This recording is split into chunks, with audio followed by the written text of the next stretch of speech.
بسم الله الرحمن الرحيم. لا يتدبرون القرآن. تو کیا یہ لوگ قرآن میں ذرا بھی غور نہیں کرتے یا ان کے دلوں پر تالے پڑے ہوئے ہیں؟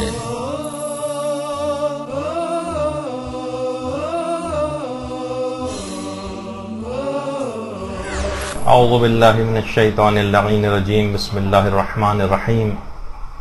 الحمد للہ وکفا وسلام علی عبادہ الذین اصطفیٰ. درود بھیجیے محمد وعلی محمد صلی اللہ.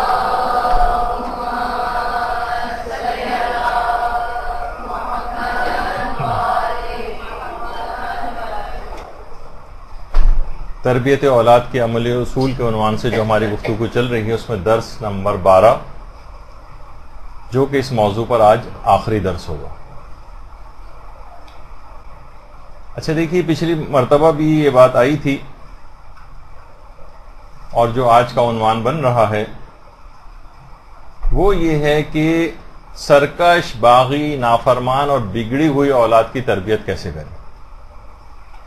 اس کا کیا ایسا کریں کہ اس کا بگاڑ ختم ہو جائے، اس کی نافرمانی، اس کا سرکشی پن اور اس کا جو باغی پن ہے یہ کسی طرح سے کم ہو جائے یا ختم ہو جائے. دیکھیے، پہلی بات تو یہ ایک تھوڑی سی تمہید کے بعد میں اس کے طریقہ کار پہ آ جاؤں گا. دیکھیے، اولاد کی نافرمانی اور بگاڑ یہ کوئی ایک دن کا بگاڑ نہیں ہوتا ہے. اس میں بہت ساری بے اعتدالیاں شامل ہوتی ہیں، والدین کی بہت ساری خامیاں شامل ہوتی ہیں، تربیت کی بہت ساری خرابیاں شامل ہوتی ہیں. اس میں برا گھر کا ماحول ہے وہ بھی شامل ہوتا ہے، برا معاشرے کا ماحول یہ بھی اس کے بگاڑ میں ایک اپنا پارٹ پلے کرتا ہے. برے دوست ہوں، برے رشتہ دار ہوں، یا حرام غذا جسموں کے اندر جاتی رہی ہو، یہ ساری چیزیں مل کر اور اس کے علاوہ بھی بہت ساری چیزیں مل کر اس بچے کے اندر بگاڑ پیدا کرتی ہیں. اور ایک دن کا بگاڑ نہیں ہوتا، یہ سال ہا سال تک بگاڑ چلتا ہے تو پھر اس کا نتیجہ ظاہر ہوتا ہے. اچھا، اب ظاہر ہے جب ٹھیک کرنے جائیں گے تو جب بگاڑ ایک دن کا نہیں ہے تو علاج بھی ایک دن کا نہیں ہے. لوگ کہتے ہیں کہ بس فوراً کوئی ایک دعا پڑھی جائے اور مسئلہ حل ہو جائے، بس کوئی ایک عمل ایسا کیا جائے مسئلہ حل ہو جائے، چند دن کوئی ایسا کام ہم کر لیں بس وہ ایک دم سے وہ نافرمان جو ہے وہ فرما بردار بن جائے. نہیں، اس میں ایک طویل دورانیہ چاہیے ہوتا ہے. دیکھیے، جیسے بلڈ پریشر کا کسی کو مرض ہو جائے، شوگر کا کسی کو مرض ہو جائے، اب وہ کہے ایک دن میں ٹھیک ہو جائے. نہیں، آپ دیکھتی ہیں کہ ساری زندگی دوا کھانی پڑتی ہے تب بھی مرض جاتا نہیں ہے، صرف کنٹرول رہتا ہے. تو ایسی بگڑی ہوئی اولاد جو ہے اس کے لیے بھی روزانہ کی حکمت عملی چاہیے. جس طریقے سے روزانہ دوا کھانی پڑتی ہے، ایک دن کا بھی ناغہ نہیں کرنا ہوتا ہے. تو مناسب حکمت عملی سے روزانہ کے طریقہ کار کو اختیار کر کے بہرحال یہ کیا جا سکتا ہے کہ اس کا بگاڑ پن اور سرکش ہونا یہ قابو میں آ جائے یا کافی حد تک کم ہو جائے، کیا وہ کنٹرول میں آ جائے. اور بہرحال ممکن ہے کہ ایک دم سے کایا پلٹ جائے اور مکمل طور پر فرما بردار بھی ہو جائے. اچھا، اب دیکھیے، بعض اوقات یہ بھی ہوتا ہے کہ یہ جو بگاڑ ہے اس بچے کا اور اولاد کا، یہ ماں باپ کے کسی عمل کی وجہ سے بھی ہوتا ہے جس کو مکافات عمل کہا جاتا ہے. ہو سکتا ہے کہ آپ بھی اپنے والدین کے ساتھ اس طرح سے ہی بیہیو کرتی رہی ہوں یا کرتے رہے ہوں، ان کی نافرمانی کرتے رہے ہوں، تو بہرحال وہ مکافات عمل کی صورت میں بھی ظاہر ہوتا ہے. بہرحال مایوس نہیں ہونا ہے اور حضرت نوح کی طرح سے آخری وقت تک اولاد کی اصلاح کی کوشش کرتے رہنا ہے. دیکھیے، لوگ اپنی بے تربیتی کو ایک ڈھال بنا کر پیش کرتے ہیں اور حضرت نوح کے بیٹے کی مثال لے کر آتے ہیں. دیکھیے، وہ ہم کیا کر سکتے ہیں، وہ بھی تو خراب نکل گیا تھا نبی کا بیٹا ہونے کے باوجود. تو یہ تو دیکھیے بچے کی خرابی تھی. آپ کو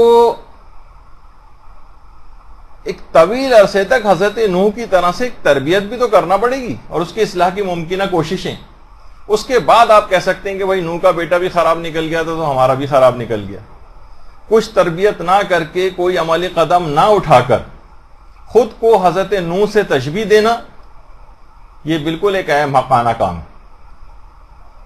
اور علماء فرماتے ہیں یہی مسئلہ ہمارے ساتھ ظہور امام زمانہ کے سلسلے میں بھی ہو گیا. اللہم صلی علی محمد و علی محمد.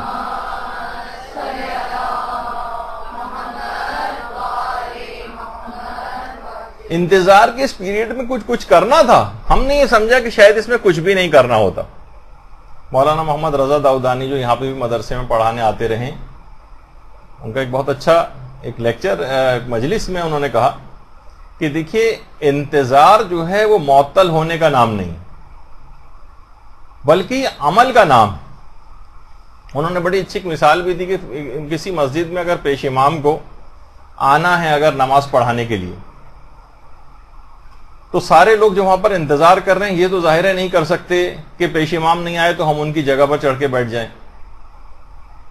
انتظار کرتے ہیں کہ پیش امام آ جائے، پیش امام رش میں کہیں پھنس گیا ہے مثلا. اچھا پیش امام جب آئے تو وہ دیکھے کہ نہ یہاں پر لائٹ چلی ہوئی ہیں، نہ یہاں پنکھے چل رہے ہیں، نہ یہاں کا فرش بچھا ہوا ہے. تو وہ اگر نمازیوں سے آ کر پوچھے کہ پہلے ہی اتنی دیر ہو گئی تھی مجھے آنے میں، تو آپ نے یہ سب چیزیں کیوں مہیا کر کے نہیں رکھی؟ کہ پنکھے کیوں نہیں چل رہے، کہ فرش کیوں نہیں بچھا ہوا، کہ لائٹس آن کیوں نہیں ہیں؟ تو آپ اگر ان سے کہیں کہ مولانا صاحب ہم آپ کا انتظار کر رہے تھے، تو وہ مولانا آپ پر ناراض ہوں گے کہ یہ کس قسم کا انتظار ہے. انتظار کم سے کم اس طرح کا ہونا چاہیے تھا نا، کچھ سب چیزیں آمادہ ہوتی ہیں اور پیش امام کیونکہ پہلے ہی آنے میں دیر ہو گئی تو فوراً آ کر اپنے کام کا آغاز کر دیتے. تو کچھ کرنا ہے اور اس کے بعد پھر آپ کہہ سکتے ہیں کہ ہاں ہم نے، پھر اس کے باوجود بھی اگر کچھ ہو جائے اور مثلا اولاد جو ہے وہ بگڑ جائے تو پھر آپ کچھ کہہ سکتے ہیں. اچھا انہوں نے یہ بھی بڑی اچھی مثال دی کہ امام مثلا آ گئے اور امام نے کہا کہ دیکھو فلاں فلاں علاقہ ہے، اس کے اندر تبلیغ کے لیے تمہیں جانا ہے، اور آپ کو بھیجا جائے ماننے والوں کو کہ بھئی آپ تو پہلے سے میرے ماننے والے نے، جاؤ فلاں علاقے کے اندر، وہاں پر اتنے لوگ جو ہیں انہوں نے شیعت کو قبول کیا، جاؤ ان کو جا کر وضو سکھاؤ، نماز سکھاؤ، تیمم سکھاؤ، دیگر مسائل سکھاؤ. آپ کہیں گے مولا ہمیں تو ابھی خود ہی نہیں آتی، ہم کہاں سے سکھائیں؟ تو امام حیران ہو کر آپ کو دیکھیں گے اچھا اپنے ماننے والوں کو بھی اب ہمیں یہ سب باتیں سکھانی پڑیں گی. اس سے پہلے کیا کرتے رہے تھے آپ غیبت کے دور میں؟ ہم کہیں گے مولا ہم آپ کا انتظار کر رہے تھے. بھائی یہ کون سا انتظار ہے کہ کچھ بھی نہیں کیا آپ نے اور آپ کہہ رہے ہیں انتظار کر رہے ہیں؟ تو دیکھیے یہی مسئلہ اولاد کے سلسلے میں بھی ہے کہ اولاد کے بگاڑ اور نافرمانی کی جو وجوہات ہیں اس میں کچھ نہ کرنا ہے. بے عملی کے نتیجے میں آپ کی اولاد جو ہے بے عمل ہوئی جا رہی ہے، تو اس کا ایک بڑا سبب خود والدین کی بے عملی اور ان کے گناہ. ایک عالم نے بہت اچھا ایک جملہ کہا ہے کہ میں جب بھی کبھی مجھ سے کوئی خطا غلطی سرزد ہو جاتی ہے، کوئی گناہ ہو جاتا ہے، میں اس کا اثر اپنے گھر کے تمام افراد میں بھی پاتا ہوں، حتیٰ کہ گھر کے پالتو جانوروں میں بھی پاتا ہوں کہ یہ پہلے کی طرح سے میرے فرما بردار نہیں رہتے، پہلے کی طرح سے فرما بردار. تو جب آپ خود اللہ کے احکام کی اطاعت والدین نہیں کر رہے ہیں تو کیسے ایکسپیکٹ کر سکتے ہیں کہ اولاد بالکل آپ کی اطاعت گزار اور فرما بردار ہو جائے گی؟ تو جب اللہ اتنا عظیم ہے، اس کی قدرت کے آگے ہماری کیا حیثیت ہے اور ہم اس کی فرما برداری نہیں کر رہے، تو ہم جیسے گناہگار اور ناقص اور عاجز مخلوق کی کب کوئی دوسری مخلوق اطاعت کر سکے گی؟ تو عجیب حال ہے ہمارا کہ اللہ کی اطاعت کے آگے ہم سب کمزور ہیں اللہ کی اطاعت کے معاملے میں، اور اللہ کی نافرمانی کا جو معاملہ ہے اس کے اندر ہم صاحب قوت و طاقت بن جاتے ہیں اور بھرپور مخالفت کرتے ہیں. اچھا اب آ جائیے موضوع پر آ جاتے ہیں کہ دیکھیے نافرمانی جو ہے نا اولاد کی، اس میں سب سے پہلے والدین کو اس بات کا غور و فکر کرنا چاہیے کہ کس بات نے اولاد کو نافرمان بنایا ہے. دیکھیے کچھ پہلو میں پیش کرتا ہوں آپ کے سامنے کچھ مثالوں کے ساتھ. تو ہر چیز ملبہ اس کے اوپر نہ ڈال دیں کہ ساری غلطی اس کی ہے، ہر لحاظ سے یہ قصوروار ہے، ہر لحاظ سے جو ہے بگڑا ہوا ہے، اس میں خود اس کا اپنا قصور ہے. والدین غور و فکر کریں کہ کس بات نے اس کے اندر یہ بگاڑ پیدا کیا. غیر جانبدار ہو کر بالکل فیصلہ کرنا. دیکھیے بعض اوقات غلطی آپ کی ہوتی ہے. مثلا مثال دے دوں کہ اگر والدین نے بچپن میں بچے کو پولیو کے ڈراپس نہیں پلائے اگرچہ اب یہ بھی ایک کنٹروورشل معاملہ ہو گیا ہے کہ پلانے چاہیے نہیں، لیکن بالفرض جیسا کہ آج کل رائج ہے، اور بچے کو پولیو ہو جائے اور والدین اس کے اوپر غصہ ہونے لگے کہ دیکھو اس کو صحیح سے چلنا نہیں آتا، یہ مثلا لنگڑا کے چل رہا ہے یا کچھ ہے، اور اس کے اوپر غصے ہو رہے ہوں، تو کوئی عقل مند آدمی کہے گا کہ یہ آپ جو بہت اچھا کام کر رہے ہیں. آپ کہیں گے والدین کا اپنا قصور ہے کہ اس کو کیوں پولیو کے ڈراپس نہیں پلائے تھے. تو بعض اوقات دیکھیے کبھی کبھی ایسا ہوتا ہے کہ اس کے کسی جائز حق کو اگر آپ دباتے ہیں اور وہ مجبور ہو کر آپ سے تلخ کلامی کر رہا ہے، آپ کی نافرمانی کر رہا ہے، آپ سے جھگڑا کر رہا ہے، آپ سے زبان چلا رہا ہے، تو آپ کہہ رہے ہوتے ہیں کہ بھئی یہ تو کتنا غلط کام اس نے کیا ہے، جبکہ اس کے کسی جائز حق کو آپ نہیں مان رہے ہوتے. مثلا عام طور پر، کیونکہ ہم ادھر ادھر کی بہت ساری مثالیں، کوئی ضروری نہیں کہ ہر جگہ ایک ہی مثال ہو. مثلا اس کا رجحان ہے وہ فائن آرٹس کی طرف جانا چاہ رہا ہے یا جانا چاہ رہی ہے، والدین کہہ رہے ہیں نہیں آج کل تو مثلا سائنس کا دور ہے، تمہیں لازمی پری میڈیکل اور پری انجینئرنگ لینا ہے. اب اس کے اوپر دباؤ ڈال رہے ہیں، اس کے اوپر غصے ہو رہے ہیں، اس کے اوپر ناراض ہو رہے ہیں، اور وہ آپ سے زبان چلا رہا ہے، وہ آپ کی نافرمانی کر رہا ہے، گھر میں لڑائی جھگڑا ہوا جا رہا ہے، آپ کہہ رہے ہیں بہت نافرمان ہے. اب کیا ہے کہ آپ اس کے رجحان کے خلاف اس کو لے جانا چاہ رہے ہیں. اس کا ایک حق تھا، اس کو جہاں اس کا دماغ بنتا ہے اس طرف اس کو جانا دینا چاہیے، اس کو یا تو اس کو سمجھائیں عقلی طور پر، نہیں سمجھ آ رہا تو پھر آپ کہہ رہے ہیں کہ یہ نافرمان ہوا جا رہا ہے تو آپ غلطی پر ہیں. یا مثلا اس کی اور آگے چل کے مثال لیں، مثلا ہو سکتا ہے کہ وہ جہاں شادی کرنا چاہتا ہو وہاں آپ نہ چاہ رہے ہوں، یا آپ جس جگہ کروانا چاہ رہے ہوں وہاں وہ لڑکی شادی نہ کرنا چاہ رہی ہو، بیٹی شادی نہ کرنا چاہ رہی ہو، اسے نہیں پسند ہو مثلا، اور آپ اس کے اوپر زور زبردستی اور دباؤ ڈال رہے ہوں، اور وہ تلخ کلامی کر رہی ہو، اور وہ نافرمانی کر رہی ہو، اور وہ جھگڑا کر رہی ہو، اور زبان چلا رہی ہو مثلا، تو اب کیا ہے آپ کہہ رہے ہیں یہ دیکھیے نافرمان ہوئی چلی جا رہی ہے، مولانا صاحب مثلا کوئی طریقہ بتائیے. اب کیا ہے کہ آپ نے اس کے حق کو تسلیم نہیں کیا. اس کو نافرمانی اور بگاڑ اگر آپ سمجھ رہے ہیں تو اس کے اندر آپ کی اپنی غلطی. یا مثلا بچپن ہی سے بچے کو اس طرح کی تمام چیزیں جو ہیں مہیا کر دی، سارے اسمارٹ فونز اس کو ہر طرح کے لیٹسٹ ماڈل مہیا کر دیا، اور آئی پیڈس اور آئی پوڈ اور پتہ نہیں کون کون سی جتنی بھی فینسی اس طرح کی جو چیزیں آ گئی ہیں آج کل، وہ ساری پرووائڈ اس کو کر دی، اور انٹرنیٹ پر ہر چیز پر اس کا ایکسس آپ نے بچپن ہی سے دے دیا بغیر روک ٹوک کے. اچھا اب جب اس کے اندر بگاڑ پیدا ہونے لگا، جب وہ اس کے اندر جو ہے وہ حرام چیزوں کو دیکھنے لگا، تو اب آپ اس کو چھین رہے ہیں، برا بھلا کہہ رہے ہیں، کوئی اس کو آلٹرنیٹ بھی نہیں دے رہے، وہ آپ سے پھر زبان چلا رہا ہے، سب کچھ کر رہا ہے. اب اس میں آپ کا اپنا قصور ہے کہ آپ نے وہ تمام چیزیں اس کو مہیا کی، مہیا کرنے کے بعد اس کو عادی بنا دیا، عادی بنانے کے بعد جب اسے چھین رہے ہیں تو وہ زبان چلا رہا ہے مثلا. یہاں آپ کا قصور ہے. والدین کو بہت سارے اپنے قصور ریئلائز کرنے چاہیے، لیکن دیکھتے ہیں کہ وہ سارا ملبہ اس کے اوپر ڈال دیتے ہیں. یا مثلا اس کو بچپن سے کوئی دینی تربیت اور ماحول فراہم نہیں کیا، گھر میں مثلا اچھا ماحول نہیں تھا، شوہر و بیوی ہر وقت لڑتے رہتے تھے، بچے کے ماں باپ ہر وقت آپس میں لڑتے رہتے تھے، ہر وقت غیبتیں سننا پڑتی تھیں، ہر وقت پتہ نہیں کیا کچھ اس کے ساتھ، یعنی وہ اس ماحول کے اندر بڑا ہے جس کے اندر جو کہ ماحول نہ کوئی دینی تربیت اس کو ملی، نہ اس کو کوئی ایسا ماحول فراہم کیا گیا. اب وہ بگڑ گیا، اب سارا ملبہ اس کے اوپر ڈال دیا، اس میں آپ کا پورا قصور ہے.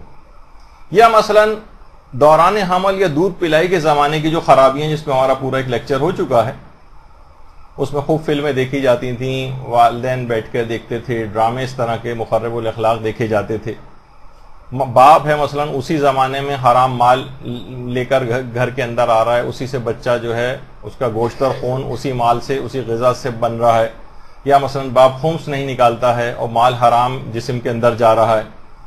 تو پرورش کے اندر ہی اس کے اندر پیدائشی ایسے نقص بچے کے اندر آ گیا، تو یہ ساری خرابیاں اور بگاڑ جو پیدا ہوا اس میں خود والدین قصوروار ہیں. لیکن کیا ہے کہ آپ نے بگاڑ کا سارا ملبہ بچے کے اوپر ڈال دیا، نوجوان پہ ڈال دیا. اب وہ کوئی بد کلامی بچپن سے، بچہ مثلا سرکش ہوا جا رہا ہے، اکثر لوگ اب بچپن سے ہی سب کہہ رہے ہیں، تو اس میں والدین سب سے پہلے تو ایک حقیقی توبہ کریں. پچھلی تمام جو غلطیاں انہوں نے کی ہیں، کوتاہیاں انہوں نے کی ہیں، جو حرام کام ان سے اس دوران ہوئے ہیں، تاکہ کیونکہ جب توبہ انسان کرتا ہے تو اس کے جتنے بھی اثرات بد ہیں اس کے بھی ختم ہونے کے لیے الگ سے بھی ایک دعا کرنی چاہیے. بعض اوقات گناہ معاف ہو جاتا ہے لیکن اس کے اثرات باقی رہتے ہیں. مثلا اگر کوئی شخص گانے کا کیسٹ جو ہے وہ نکال دے اپنے، تو اگر بعد میں توبہ بھی کر لے تب بھی اصل میں وہ اتنا پھیلا چکا ہے کہ اب بعد تک لوگ اس کے اثرات اس تک پہنچیں گے. گناہ اس لحاظ سے نہیں ہوگا، لیکن کچھ آثار وضعی بھی ہوتے ہیں، دنیاوی اعتبار سے بھی اس کے کچھ آثار ہوتے ہیں. تو والدین ایک حقیقی توبہ کر کے اس کے اثرات کو ختم کرنے کے لیے بھی ایک لحاظ سے ان کو چاہیے کہ وہ دعا کریں کہ ان والدین کے اوپر سے بھی اس کے اثرات ہٹ جائیں جو انہوں نے غلطیاں کی ہیں، اور اولاد کے اوپر سے بھی. اور ہو سکتا ہے کہ دیکھیے کہ وہ اولاد کسی جائز اور مباح چیز کا تقاضا کر رہی ہے، آپ کو وہ چیز اچھی نہیں لگ رہی ہے، باپ کو وہ چیز اچھی نہیں لگ رہی ہے، ماں کو چیز اچھی نہیں لگ رہی ہے، آپ اس کو برا بھلا کہہ رہے ہیں، زبانی کے طور پر وہ جواب کے طور پر وہ بھی آپ سے زبان درازی کر رہی ہے اولاد، تو اس میں آپ کا قصور ہے. یا مثلا وہ نافرمانی میں جو میں ابھی صرف وہ بتا رہا ہوں کہ جو آپ کے لحاظ سے بچے کا قصور بن رہا ہے لیکن اس میں قصور آپ کا ہوتا ہے. مثلا آپ اس کی توقعات، آپ کی جو توقعات ہیں اس کی استعداد سے زیادہ ہوں، یعنی اس کی کیپیسٹی اتنی نہیں ہے، آپ اس سے مثلا مجبور کر رہے ہیں کہ وہ اتنے نمبرز لے کر آئے کہ میڈیکل کالج میں اس کا ایڈمیشن ہو جائے، آپ اس پہ دباؤ ڈال رہے ہیں، زبردستی کر رہے ہیں، اس کے اوپر چیخ چلا رہے ہیں، وہ بھی جوابی طور پر آپ کے ساتھ کر رہا ہے. اب کیا ہے، اس کی استعداد سے بڑھ کر آپ کر رہے ہیں. تو بعض اوقات یہ بھی ہوتا ہے، سمجھانے بجھانا ایک الگ چیز ہوتی ہے، لیکن نہ اس طرح سے چیخم چاخ کرنا گھر کے اندر، اور اس کی توقعات جو آپ کی ہیں اس کو وہ میٹ نہیں کر پا رہا ہے بچہ، تو اس کو آپ برا بھلا کہیں کہ ہم تم پر اتنی ٹیوشنز پہ اتنا خرچہ کر رہے ہیں. اب وہ جو ہے، اب ظاہر آپ بھی چڑچڑے بنے ہوئے ہیں، اس کا کیونکہ رجحان نہیں ہے اس طرف. تو دیکھیے ڈنڈے کے زور پہ تو کسی کو بھی پڑھوایا نہیں جا سکتا ہے، تو خود بھی ہلکان ہوں گے، اس کو بھی ہلکان کریں گے. بہت بہتر ہے اس معاملے میں ایسا ہے کہ جو بچے پڑھائی کے طور پر اتنے، ہر شخص کا ایک طرح سے دماغ نہیں ہوتا، اس کا نہیں ہے پڑھائی کی طرف، تو اس کو کسی ہنر کی طرف لے کر آئیں، کسی کاروبار کے اندر اس کو ڈالنے کی کوشش کریں. اس کے ساتھ ساتھ پرائیویٹ امتحانات بچے کو دلواتے جائیں. دیکھیے وہ جو مشہور ہے نا کہ جو پٹا ہوا یا ہارا ہوا گھوڑا ہے اس کے اوپر ریس نہیں لگایا کرتے، اس پہ کوئی شرط لگا کے اس کو ریس کے میدان میں دوڑایا نہیں کرتے. یا جیسے ہمارے ڈاکٹر حضرات کے اندر ایک چیز مشہور ہوتی ہے کہ جو عام طور پر پٹی ہوئی کلینک ہوتی ہے، کوئی اور ڈاکٹر بیچ کے جا رہا ہے مثلاً اور وہ چل نہیں رہی تھی اس سے، وہ والی کلینک کبھی بھی نہیں خریدنی چاہیے. تو وہ بعد میں بھی نہیں چلتی، کچھ ایسے اس میں منحوس اثرات ہوتے ہیں پچھلے افراد کے کہ وہ نہیں چل پاتی. یعنی اب تک لوگوں کا اسی طرح سے تجربہ ہے. اس طریقے سے دیکھیے کوئی فلاپ فلم یا کوئی فلاپ ڈرامہ ہو مثلاً، اس کے لیے ان کو اشتہارات نہیں ملتے. جو بڑا مقبول کوئی ڈرامہ، اس کے لیے آپ دیکھتے ہیں کہ ڈرامے سے زیادہ اشتہارات کا اس کے اندر وقفہ بڑا ہو جاتا ہے. تو ایسے باغی اور سرکش جو ہیں وہ بعض اوقات ہم خود ان کو بنا دیتے ہیں اپنے بیجا توقعات کی وجہ سے. تو بہتر ہے کہ والدین، اب علاج اس کا یہ اس لحاظ سے بنتا ہے کہ اگر یہ وجوہات ہیں تو اپنے آپ کی اپنی پوزیشن کو والدین ریئلائز کریں کہ نہیں، آپ کا یہ مطالبہ اس سے بیجا ہے، آپ کا مطالبہ اس کی آپ اس کی جو کیپیسٹی ہے اس سے زیادہ کا بن رہا ہے. تو آپ بیک فٹ پہ جائیے، آپ اپنے آپ کو پیچھے کریں. تو جب وہ پیچھے کریں گے تو وہ معاملہ ریزالو ہو جائے گا، اور نافرمانی والا جو مسئلہ اور جو بگاڑ آپ کے خیال میں ہے وہ مسئلہ کسی حد تک حل ہو جائے گا، کیونکہ غلطی پر آپ ہیں اس میں. اچھا، اب دیکھیے بگاڑ وہ جیسے میں نے کہا ایک دم سے نہیں ہوتا، شروع سے روکنا ہوتا ہے. مثلا ایک چیز اور ہوتی ہے کہ آپ دیکھتے ہیں کہ جو افراد، بچے یا لڑکیاں نئے ابھی جوان ہو رہے ہوتے ہیں، ان کے اندر ایک باغیانہ رویہ آتا ہے. یہ ایک بہت اہم مسئلہ ہے. جو ٹین ایج کے اندر جو بچے ہوتے ہیں اور پھر ابھی بلوغ کی طرف آ رہے ہوتے ہیں، ان کے اندر دیکھتے ہیں خاص باغیانہ رویہ اس ایج کے اندر آتا ہے. وہ جو زمانہ ہے، یہ والدین کو انتہائی عقل مندی اور فراست کے ساتھ گزارنا چاہیے بچے کا. اس میں ان کو بہت صبر اور برداشت سے کام لینا ہے. اچھا، ابھی تک وہ بچہ تھا، اب وہ جوانی کے مرحلے کی طرف آ رہا ہے، والدین اسے بچے ہی کی طرح سے ٹریٹ کر رہے ہوتے ہیں. اسے مثلا بعض اوقات مار بھی لگا رہے ہیں، اس کو ڈانٹ رہے ہیں. ہر وقت عام طور پر اس طرح کی عمر کے بچوں کو بہت زیادہ لان تان بھی کی جانے لگتی. تو اس موقع پر زیادہ سختی کرنا یہ بہت ہی غلط ایک عمل ہے والدین کا. اس زمانے میں دیکھیے کچھ ہارمونل چینجز جسم کے اندر آ رہی ہوتی ہیں، اس کی پرسنالٹی جو ہے ایک ٹرانزیشن سے گزر رہی ہوتی. یعنی وہ سمجھیں کہ ابھی نابالغ تھا، پھر وہ ممیز ہوا، ممیز سے وہ بلوغ کی طرف جو ہے وہ آ رہا ہے. تو اس کے اندر اس موقع پر کچھ ہارمونل چینجز کی وجہ سے، کچھ شخصیت کی ٹرانزیشن کی وجہ سے اس میں کچھ باغیانہ چیز پیدا ہونے لگتی. اب وہ ہو سکتا ہے کہ ایک دم سے بھڑک کر آپ کو جواب دے, ہو سکتا ہے بہت ساری چیزوں میں آپ سے جو ہے نا آرگیو کرنے لگے, آپ سے بحث کرنے لگے, چیخنے چلانے لگے یا کوئی بھی اس طرح سے, اور والدین اس سے بھی زیادہ چیخ چلا کے اس کو روکیں, یا والد جو اس کی پٹائی وغیرہ بھی لگا دے, تو یہ انتہائی غلط رویہ ہے.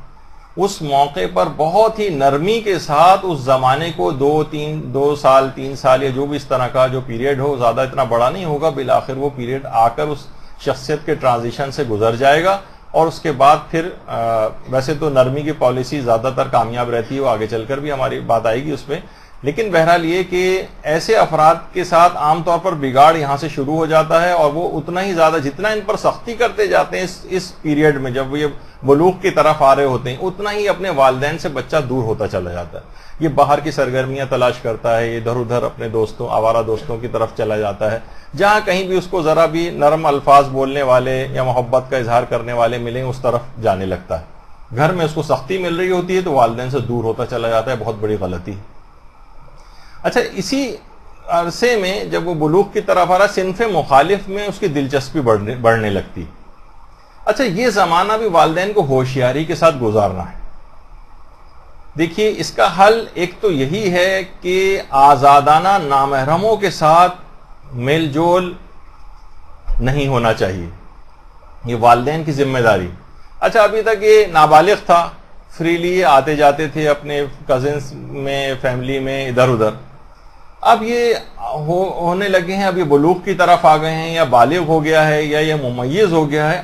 اب اس موقع پر والدین سوچتے ہیں کزنس ہی تو ہیں, بہن بھائی ہیں, آپس میں جیسے پہلے ملتے تھے ابھی بھی مل رہے ہیں.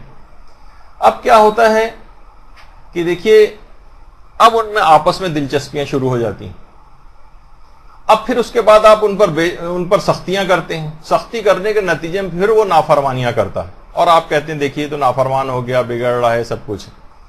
تو ان کا آپس میں اس سے پہلے ملنا, یہ والدین کو بہت ان کے ممیز ہونے سے پہلے کافی حد تک کنٹرول کر لینا چاہیے. خاص طور پر لڑکیوں کو اپنے کزنس کے یہاں راتوں کو رہنے کے لیے جانا, یا ان کے گھر میں کئی دن جا کر رہنا, اس کی پابندی ہونی چاہیے. تو اس طرح کیا ہوگا کہ جب آپ اس طرح کی فری ایک ان کو ماحول پرووائڈ کریں گے, پھر وہ ایک دوسرے میں دلچسپی لیں گے. اس کے بعد والدین ظالم سماج بن کے ان کے بیچ میں آ جائیں گے, اور پھر وہ ایک فلمی سین گھر کے اندر ہونے لگے گا, اور ظاہر ہے پھر وہ عشق و عاشقی اور پھر بدنامی, اور اس میں پورا قصور پھر والدین کا ہوتا ہے کہ پہلے تو آپ نے ان کو موقع مہیا کیا, موقع مہیا کرنے کے بعد پھر ظاہر ہے جب وہ معاملہ ہاتھ سے نکل گیا, پھر ان کے اوپر سختی کرنا شروع کی, تو اب یہ بگاڑ کا سبب آپ ہیں. تو جہاں پر بھی دیکھیے نامحرم ہو, کزنس کے سلسلے میں بھی بہت زیادہ احتیاط کا اسلام قائل ہے. تو یہ بھی ایک سبب اور بگاڑ کی ایک وجہ بنتا ہے اس انداز سے. تو اس کو بھی والدین کو چاہیے کہ مناسب اس میں پابندیاں لگائیں, آنا جانا ذرا کم کریں, ایک دوسرے گھر رکنے نہ دیں, آپس میں نامحرم جو ہے بیٹھ کر ایک دوسرے سے ہنسی مذاق اور ملاقاتیں, اور کہ یہ تو آپس میں خوب بیٹھ کے باتیں ہو رہی ہیں, ہنسی مذاق ہو رہا ہے, اس کو کنٹرول کرنے کی ضرورت ہے. آگے چل کر بگاڑ کا سبب بنے گا. بگاڑ کا سبب بنے گا تو نافرمانی میں جائے گا. پھر والدین پریشان ہو کر عالموں کے پاس آئیں گے کہ کوئی عمل بتائیے کہ لڑکا ہاتھ سے نکلا جا رہا ہے, لڑکی ہاتھ سے نکل گئی. اچھا, اب اس کے بعد ایک اہم بات ہے کہ اولاد کی نافرمانیوں پر والدین کا سخت گیری کا جو رویہ ہے انتہائی نقصان دہ. یہ بہت نقصان دہ. دیکھیے, جب آپ نے خود اتنی تربیتی اس کی غلطیاں کی ہیں اور اس طور پہ بچے کو بڑا کر دیا ہے, غلطیاں کر کے بچہ اس انداز سے بڑا ہو گیا ہے, روحانی اس کے اندر کمزوریاں آ چکی ہیں, اب اس کے بعد آپ سختی کریں. جیسے ابھی میں نے مثال دی تھی, بچپن سے مثلا اگر آپ نے خوراک کم دی اور وہ کمزور رہ گیا, اور کمزور رہنے کے بعد آپ اس سے توقع کر رہے ہیں کہ یہ میراتھن کی جو ریس ہو رہی ہے اس کے اندر اول نمبر پہ کیوں نہیں آ رہا ہے. ارے بھائی, آپ نے خود ہی اس کو اس طرح سے ایسا کر دیا ہے, تو اس سے اتنا زیادہ سختی کا رویہ مناسب نہیں, کیونکہ اس کا بہت بڑا آپ نے کردار ادا کیا ہے اس کے اندر سختی لانے میں. تو سختی ہمیشہ نقصان دہ. اچھا, اب آ جائیے کہ چلیں یہ سب چیزیں ہو گئیں, غلطیاں ہو گئیں, والدین بھی اس کے قائل ہیں کہ بھائی ہو گیا ہے ہم سے ایسا, اب ہمیں کوئی حل بتائیے کہ اب ہم اس سرکش، باغی، نافرمان، بگڑی ہوئی اولاد کو آخر کس طرح سے راہ راست پر لائیں، کوئی طریقہ، کوئی تو اسلام نے کوئی چیز بتائی ہوگی۔ تو دیگر بہت سارے کاموں کے ساتھ جو خاص طور پر ایک عمل ہے جو کہ سورہ احقاف کی 15ویں آیت، وَوَصَّيْنَا الْإِنسَانَ بِوَالِدَيْهِ احسانا، یہاں سے جو آیت شروع ہوتی ہے اور اس کے بعد آیت کا جو آخری ٹکڑا ہے، علماء یہ فرماتے ہیں کہ اگر ہر نماز کے بعد یہ آیت 15ویں آیت کے جب آخر میں آپ پہنچیں گے تو وہاں اس میں آئے گا وَأَنْ عَمَلَ صَالِحًا تَرْضَاهُ، اس کے اندر بھی ایک دعا ہے کہ پروردگارہ مجھے ایسے صالح اعمال کی توفیق عطا فرما کہ جس سے تو راضی ہو جائے، وَأَصْلِحْ لِي فِي ذُرِّيَّتِي، اور یہ اصلاح اور تقوی والی جو بات ہے یہ میری اولاد کے اندر بھی منتقل ہو جائے، اس کی بھی اصلاح ہو جائے۔ علماء فرماتے ہیں کہ اگر ہر نماز کے بعد سورہ احقاف کی پوری آیت پڑھی جائے اور پوری آیت کو پڑھنے کے بعد جب وَأَصْلِحْ لِي فِي ذُرِّيَّتِي یہاں پر جب پہنچیں تو اس وقت اپنی بگڑی ہوئی اولاد کا تصور کریں، جو بھی بچہ یا اولاد میں سے بگڑ گیا ہے، نافرمان ہو گیا ہے، اس کا تصور کریں۔ اس عمل پر مداومت کے بعد، یعنی ہر نماز کے بعد پابندی سے اس عمل کو کرنے کے بعد علماء فرماتے ہیں کہ جلد ہی اس بات کے آثار نمودار ہوں گے کہ وہ سرکش اور نافرمان اولاد سرکشی اور نافرمانی کو چھوڑ کر اطاعت کی طرف آ جائے گی۔ تو یہ سورہ احقاف کی 15ویں آیت کو ہر نماز کے بعد خاص طور پر اس کا جو آخری ٹکڑا ہے کہ اپنے لیے بھی اس کے اندر ایک دعا ہو رہی ہے، والدین کی اپنی بھی تو کتنی غلطیاں ہو رہی تھی نا، تو اپنے عمل کی بھی ایسی اصلاح کہ جس سے پروردگار راضی ہو جائے اور یہ اصلاح جو ہے میری ذریت، میری اولاد کے اندر بھی منتقل ہو۔ تو اس موقع پر خاص طور پر جتنے بھی ایک یا کئی اولادیں بھی اگر اس طرح سے ان کا تصور کیا جائے، یا جو بگڑی ہوئی نہیں بھی ہیں ان کے آئندہ کے حوالے سے تصور کیا جائے کہ آئندہ نہ بگڑنے پائیں اور نافرمان نہ ہوں اور اللہ کی اطاعت گزار رہیں، اس موقع پر ان کا تصور اگر کیا جائے اور اس عمل پر مداومت کی جائے، یعنی ہمیشہ ہر نماز کے بعد اس کو کیا جائے، تو انشاءاللہ جلد اس کے اثرات نمودار ہوں گے۔ اس کے بعد دوسری چیز ہے، دوسرا طریقہ جو بتایا ہے، اس کے اندر ایک یہ جو قرآن کی آیت ہے یہ 56ویں آیت ہے، اس میں غالباً 57 لکھا ہوا لیکن ہے 56ویں آیت سورہ ہود کی۔ علماء یہ فرماتے ہیں کہ جس وقت یہ آیت پڑھی جائے انی توکلت علی اللہ ربی و ربکم ما من دابۃ الا هو آخذ بناصیتها، ما من دابۃ، زمین پر چلنے والا کوئی ایسا نہیں ہے جس کی پیشانی اللہ کے قبضے قدرت میں نہ ہو۔ اچھا، علماء فرماتے ہیں کہ جس وقت اس آیت کو پڑھا کیسے جائے، وہ فرماتے ہیں اگر ممکن ہو سکے اس کو کوئی بھی ایسا طریقہ کار کہ اس نافرمان اولاد کے پاس جائیں اور اس کی پیشانی کے بالوں کو سختی کے ساتھ پکڑ کر اس آیت کو پڑھیں۔ اچھا، ایک تو ہوتا ہے، ایک تو جیسے آپ اس کو کوئی سزا دے رہے ہوں، اس انداز کا نہ ہو، لیکن عام طور پہ جیسے سر میں مساج کر رہے ہیں، اس کے سر میں انگلیاں پھیر رہے ہیں، پیشانی کے آگے کے بالوں کو ہاتھ میں پکڑ کر سختی کے ساتھ پکڑیں اور اس آیت کو پڑھیں کہ کوئی ایسا نہیں ہے زمین پر چلنے والا جس کی پیشانی اللہ کے قبضے قدرت میں نہ ہو۔ تو علماء فرماتے ہیں کہ اگر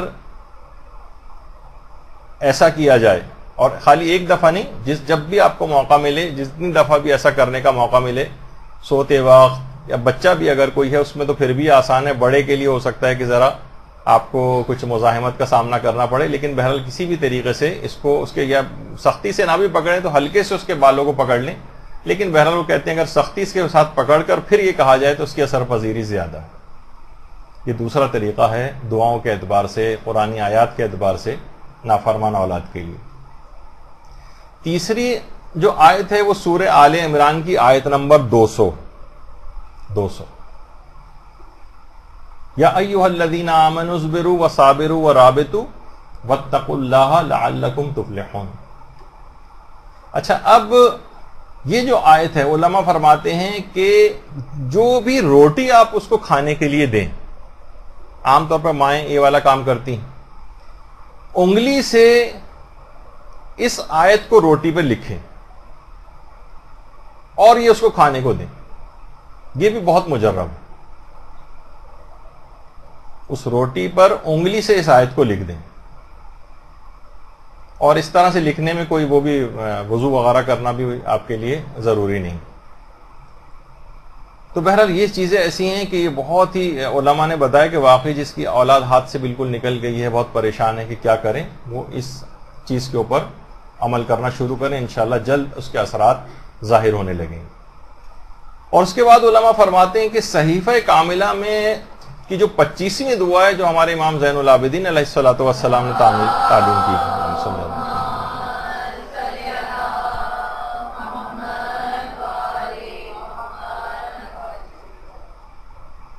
صحیفہ کاملہ کی 25ویں دعا.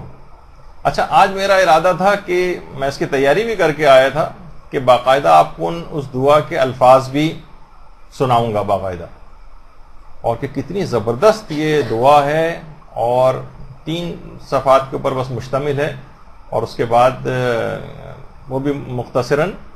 تو اگر کوئی اتنا بڑا معاملہ نہیں, اگر آپ صحیفہ کاملہ میں جا کر اس کا ترجمہ ہی پڑھ لیں تو واقعتاً ہر دعا اس کے اندر اولاد کے سلسلے میں آ گئی, اور الفاظ بھی کیونکہ چوتھے امام کے, تو سوچیے کہ اس کی اثر پذیری کتنی زیادہ ہوگی. روزانہ والدین اپنی اس بگڑی ہوئی اولاد کے لیے, یا جو ابھی بگڑی نہیں بھی ہے اور آپ چاہتے ہیں کہ ان کی اطاعت اسی طرح سے چلتی رہے, ان کے لیے ان کی نیت کر کے اس دعا کو روزانہ پڑھیں. کوئی زیادہ بڑا مسئلہ نہیں ہے, چھوٹی سی مختصر سی دعا ہے, اور بہت آرام سے روزانہ پڑھی جا سکتی. کچھ ہی عرصے میں آپ کو زبانی یاد ہو جائے گی.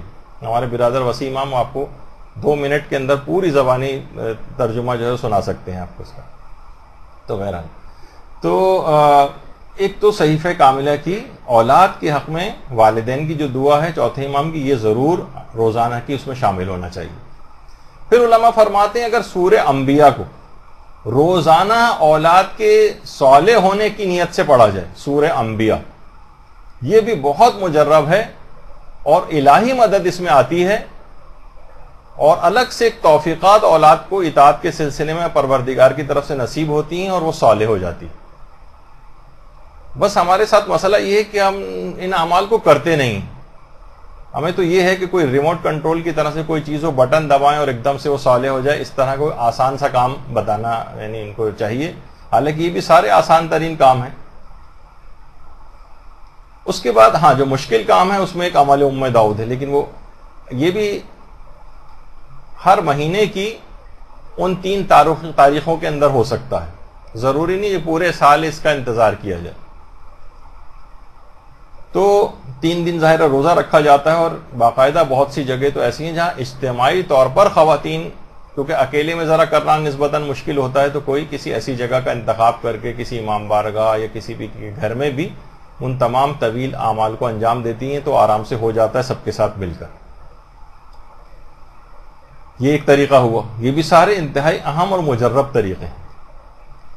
اور ہمارے چھٹے امام امام جعفر صادق علیہ الصلوۃ والسلام فرماتے ہیں, اللہ صلی اللہ علیہ وسلم,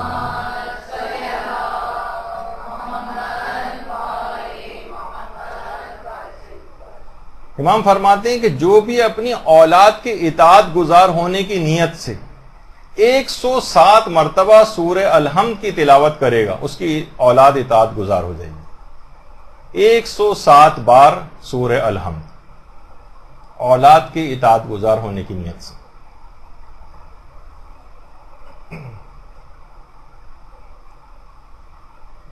اچھا, اس کے اندر کوشش یہ کریں کہ اگر یہ ایک ہی وقت میں ہو جائے تو بہت اچھا ہے. اس دوران کوئی بات بھی نہ کی جائے کوئی اور پوری کنسنٹریشن کے ساتھ 107 مرتبہ سورہ الحمد, یعنی ایک تسبیح اور 7 دفعہ اور جو ہے کا اضافہ کر لیں, اور ایک ہی وقت میں اس کو کریں. مجبوری کوئی ہو جائے ٹکڑوں میں 2 یا 3 اوقات کے اندر ہو جائے تو کچھ وقفہ آ جائے تو وہ بھی چل جائے گا, لیکن بہرحال اثر پذیری ایک وقت میں زیادہ ہے. اس کے بعد جو اگلا طریقہ ہے وہ ہمارے پیغمبر اسلام ختمی مرتبہ صلی اللہ علیہ وآلہ وسلم نے بتایا, صلی اللہ علیہ وسلم,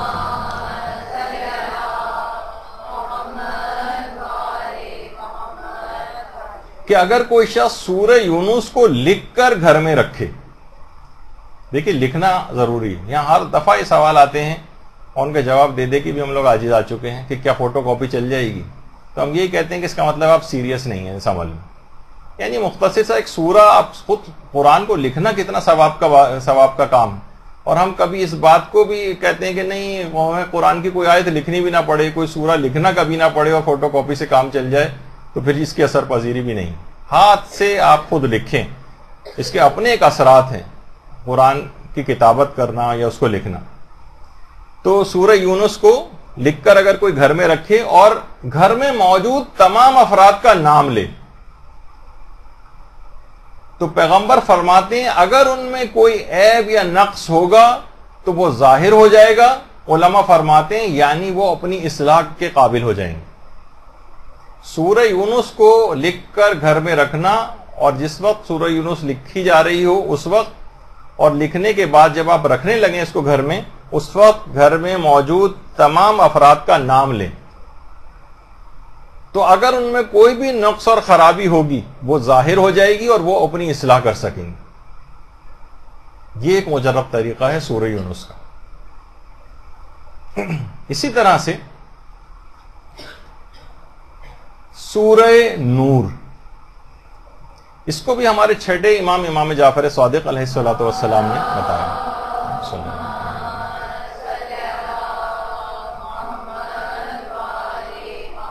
اس سورے کی روزانہ تلاوت سے، اچھا دیکھیے اتنا کوئی بڑا مسئلہ بھی نہیں، شاید 64 آیات کا سورہ ہے بس سورہ نور. اس کی روزانہ تلاوت سے ناموس اور عزتوں کی حفاظت ہوتی ہے. کوشش کریں کہ ہر رات میں پڑھیں.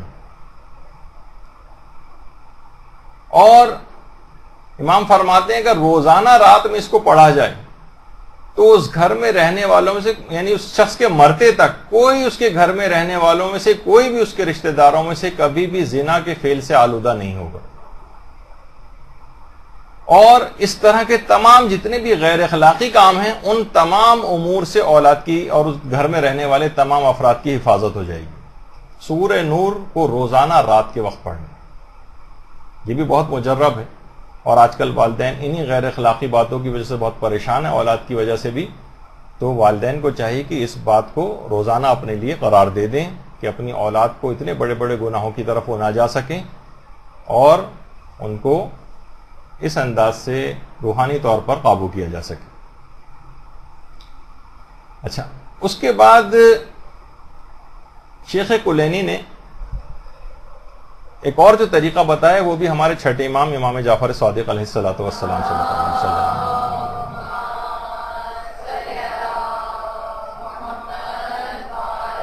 اور وہ عمل ہے جو ہر نماز کے بعد کرنا ہے، وہ ہے سورہ قدر کو ہر واجب نماز کے بعد پڑھنا. خود نماز کے اندر بھی پڑھنا، وہ بھی آپ کو پتہ ہے کہ پہلی رکعت میں الحمد کے بعد مستحب ہے پڑھنا. لیکن امام فرماتے ہیں جو سورہ قدر کو ہر واجب نماز کے بعد پڑھے گا تو خدا اس کے لیے دنیا اور آخرت کی تمام بھلائیوں کو جمع کر دے گا، اس کو، اس کی اولاد کو اور اس کے والدین کو بھی بخش دے گا. جب یہ سارے گناہ اس کے بخشے جائیں گے تو سمجھیں ایک لحاظ سے وہ تمام اثرات گناہوں کے اپنے بھی اور اولاد بھی جو کر رہی ہے وہ معاف ہو جائیں گے. تو اس کے بعد اطاعت کے لیے بہت آسان فضا ایک تیار ہو جائے گی ان کے لیے. بگاڑ کے جو وجوہات ہیں گویا اس عمل کے ذریعے آپ دور کر دیں گے. سورہ قدر ہر واجب نماز کے بعد سورہ قدر. اور اگر یہ بھی ممکن ہو، اگرچہ یہ مجھے معلوم ہے کہ روزانہ تو ممکن نہیں، لیکن مہینے میں ایک دفعہ کر لیں. اور یہ عمل بتایا ہمارے پیغمبر اسلام ختمی مرتبت صلی اللہ علیہ وآلہ وسلم.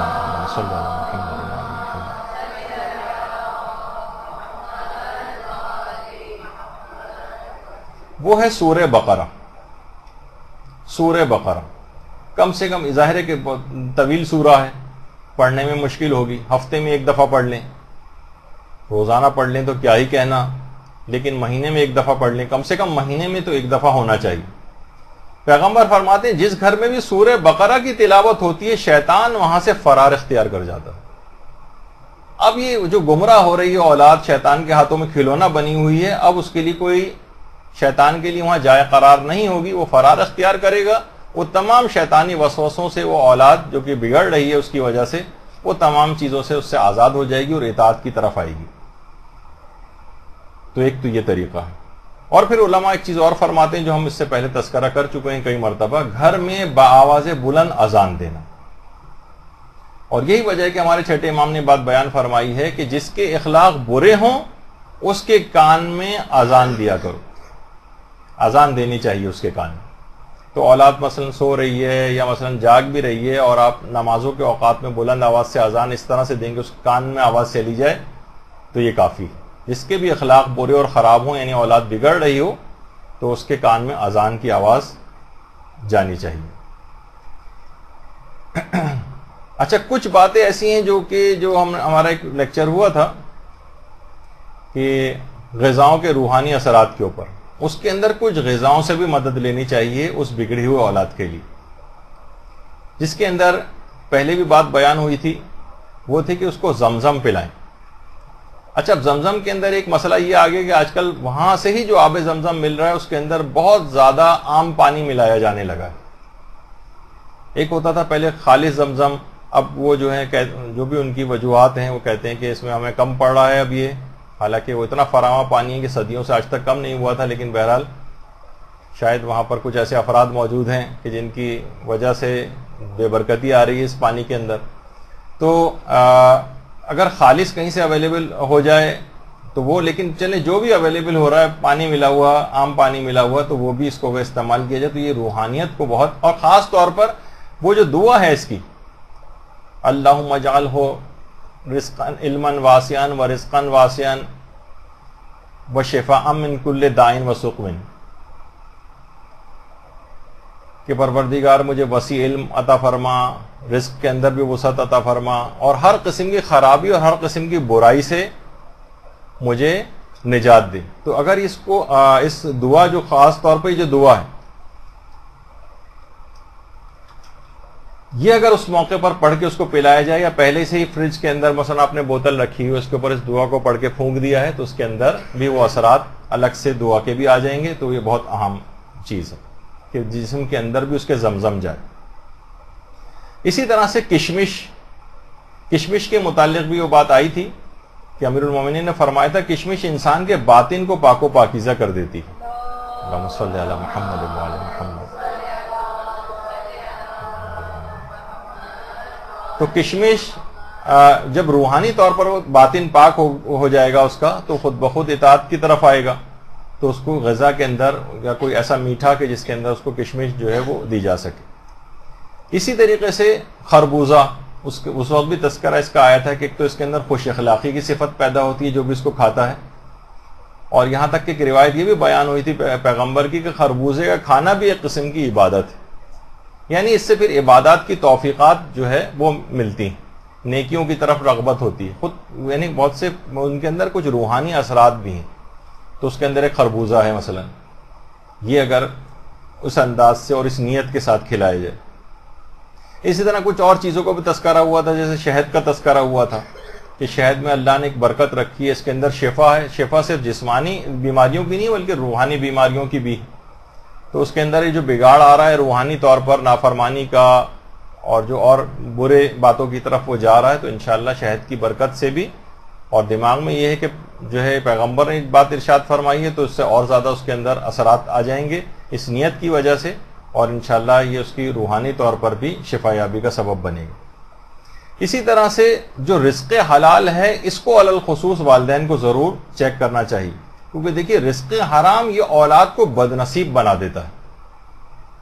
جس طرح ایک سلو پوائزن کو کسی کو جسم کے اندر داخل کیا جائے آہستہ آہستہ، جو اس کی رگوں میں اتر جائے اور اس کو اندرونی طور پر جا کر بیمار کر دے. تو دیکھیے اطاعت خدا اور جو نورانیت جو ہے نا اس کے اندر سے وہ نکل جاتی ہے اگر انسان رزق حرام اس کو کھلا رہا ہوں، اس پہ پھر کوئی نہ نصیحت اثر کرتی. تو بعض اوقات یہ ہوتا ہے کہ دیکھیے ٹھیک ہے انسان کچھ آسائشیں اپنی کم کر لے، لیکن جو ہے حلال روزی جو ہے وہ اس کو کھلائے، تو اس کے اندر ایک نورانیت پیدا ہوگی، شیطان کا کوئی وار اس کے اوپر اثر نہیں کر سکے گا، اور اولاد خود بخود طبعاً نیکیوں کی طرف راغب ہوتی چلی جائے گی، اور کوئی نافرمانی اور بگاڑ اس لحاظ سے پیدا نہیں ہوگا. لیکن مثلا یہ کہ اگر آپ نے ایسا کیا کہ اس کا خیال نہیں کیا اور حرام مال جو ہے وہ اس کے اپنے اثرات ہیں، اس کے اندر ایک ایک جہنمی ایک کیفیت ہے، گویا ایک آگ سی ہے، اس جہنمی اس اعمال کے جو اثرات ہیں وہ اس کے رگو پے کے اندر جا رہے ہیں، تو آپ اس سے خیر کی امید پھر نہیں رکھ سکتے، آپ کو یہ ہٹانا پڑے گا۔ واضح طور پر دونوں کے اندر بہت فرق ہے، مال حلال اور مال حرام میں، تو ہمیشہ اپنے ذرائع آمدنی کو والدین کو چیک کرنا چاہیے، کوئی ایسی چیز اس کے اندر جسم کے اندر نہ جائے۔ اچھا، اب آ جائیے اس کے بعد ایک اہم چیز ہے کہ جو کہ جس سے اولاد بگڑ رہی ہوتی ہے، اور آج کل زیادہ تر بگاڑ کا سبب یہ ہے، تو اس کا صرف ایک ہی حل علماء اکثر بتاتے ہیں کہ اس کی جلد شادی کی جائے۔ دیکھیے، پڑھائی کے ساتھ بھی اگر کوئی شخص پڑھ رہا ہو تو اس نوجوان چاہے لڑکا ہو یا لڑکی، اس کی شادی ممکن ہے، بلکہ نوٹ یہ کیا گیا ہے کہ ایسے نوجوان بہت جلد ذمہ دار ہو جاتے ہیں۔ اس پہ ہم کئی دفعہ گفتگو ہو چکی ہے، لیکن اتنا اہم موضوع ہے کہ ایک دفعہ کہنے سے کافی نہیں ہو پا رہا ہے، لوگوں پہ کوئی اثرات دیکھنے میں نہیں آ رہے ہیں اس کے۔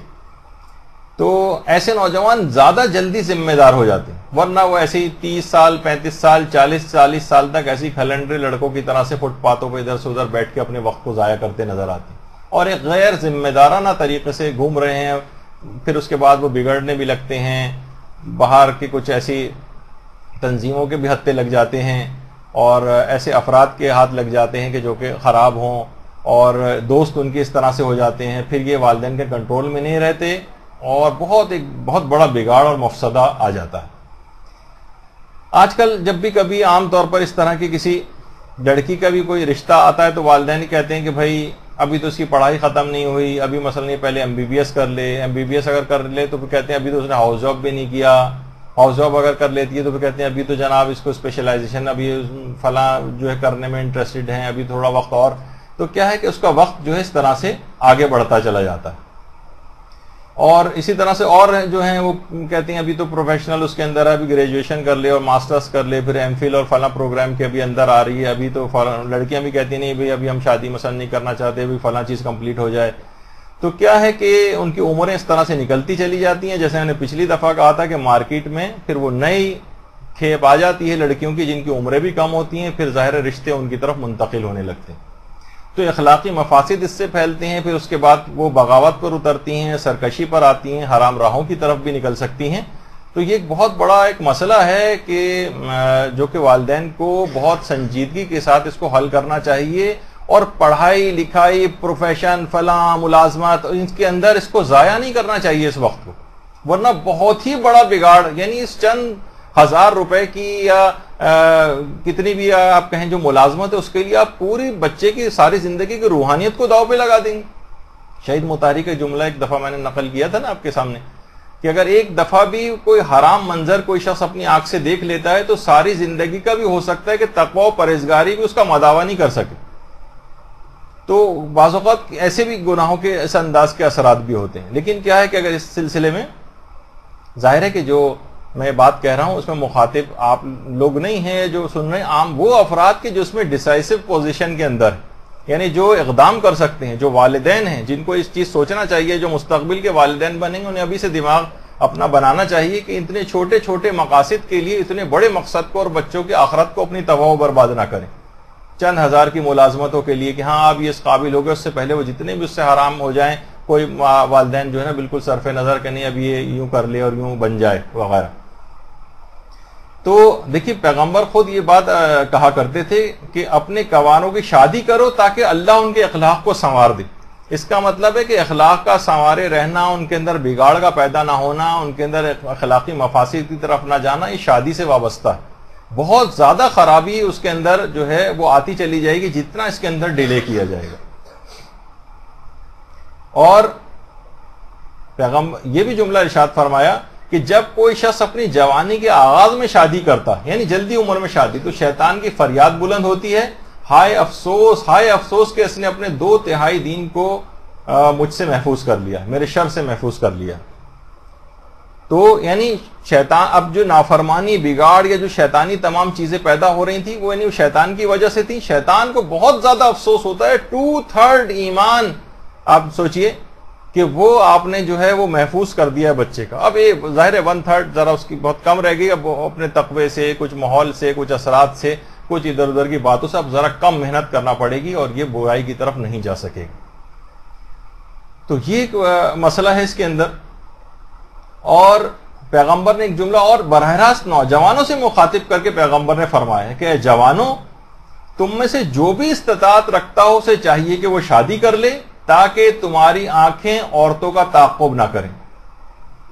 یہ اس وجہ سے تاکہ اس عمل کی مذمت بیان کرنے کے لیے اس طرح کی جو ہے وہ تفسیر کی، یہ اس طرح سے آنکھیں پھاڑ پھاڑ کر نامحرموں کو دیکھنا، ہر وقت ٹی وی کے اوپر بے حجابانہ دیکھنا، بازاروں کے اندر بے حجابانہ اس طرح سے دیکھنا. پیغمبر خود فرماتے ہیں کہ تمہیں چاہیے جلد شادی کرو تاکہ تمہاری آنکھیں نامحرم عورتوں کا تعقب نہ کریں اور تمہارا دامن پاک و پاکیزہ رہے. تو ظاہر ہے کہ یہ جو جلد شادی ہے ان کو گناہوں سے بچا کر نیکی اور سعادت کی راہ کے اوپر لگائے گی، جو اصلاً تربیت کا ہدف اور مقصد. آپ یہی چاہتے تھے نا کہ یہ اس نیکی اور سعادت کی راہ پر لگ جائے. شادی کے بعد یہ نیکی اور سعادت کی راہ پر، اب جو اس کے بعد بہت سے لوگوں کے دماغ میں آتا ہے کہ وہ جو لڑائی جھگڑے ہنگامے، وہ ایک دوسرا پہلو. یہ بہت بڑے یعنی 2/3 تو ایمان کو آپ نے بچا لیا اب کچھ حکمت عملی سے کہ اس قسم کے لڑائی جھگڑے، دنگا و فساد اور یہ سب کچھ جو گھر میں اپنے طرز عمل کی وجہ سے جو ہم پیدا کر لیتے ہیں وہ نہ ہو. تو یہ بہت ضروری ہے.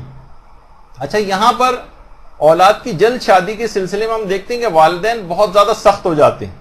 کبھی سستی و لاپرواہی سے کام لیتے ہیں، کبھی سختی ہو جاتی ہے ان کے اندر، کبھی کچھ بیجا توقعات کی طرف چلے جاتے ہیں.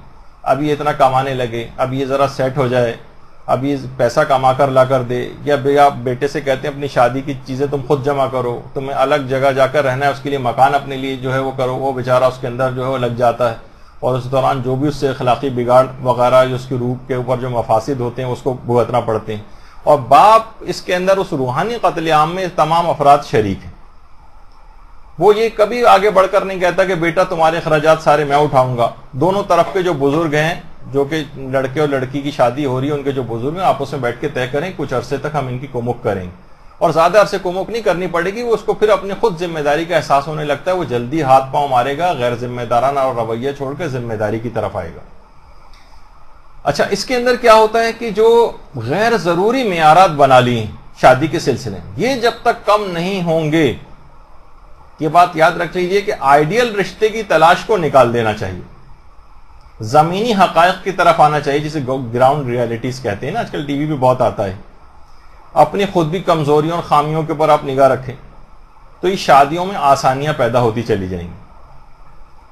آپ خود، آپ کے بیٹا اور بیٹی خود آئیڈیل نہیں ہیں تو آپ اپنی بہو اور داماد کے لیے اتنی زیادہ شرائط کے قائل کیوں ہیں؟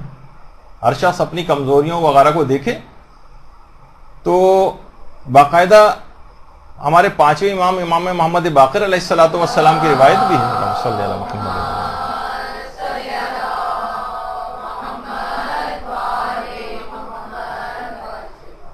امام نے فرمایا اس سے زیادہ سخت مصیبت اور کوئی نہیں ہے کہ کوئی جوان مسلمان اپنے کسی مسلمان بھائی کی لڑکی سے شادی کی خواہش ظاہر کرے اور لڑکی کا باپ جواب دے کہ مجھے معاف کیجیے، آپ مالی اعتبار سے ہمارے ہم پلہ نہیں.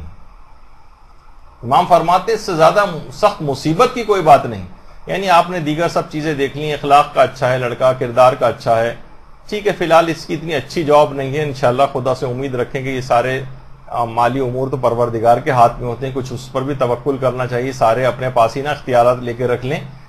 تو اگر مال نہ ہونے کی وجہ سے یا اس کا سیٹ نہ ہونے کی وجہ سے آپ انکار کر رہے ہو تو امام فرماتے ہیں اس سے زیادہ مصیبت کی کوئی بات نہیں. تو یہ تمام چیزیں ایسی ہیں کہ باقاعدہ اسی سلسلے میں ہمارے امام محمد تقی علیہ الصلوۃ والسلام کی بھی ایک روایت ہے.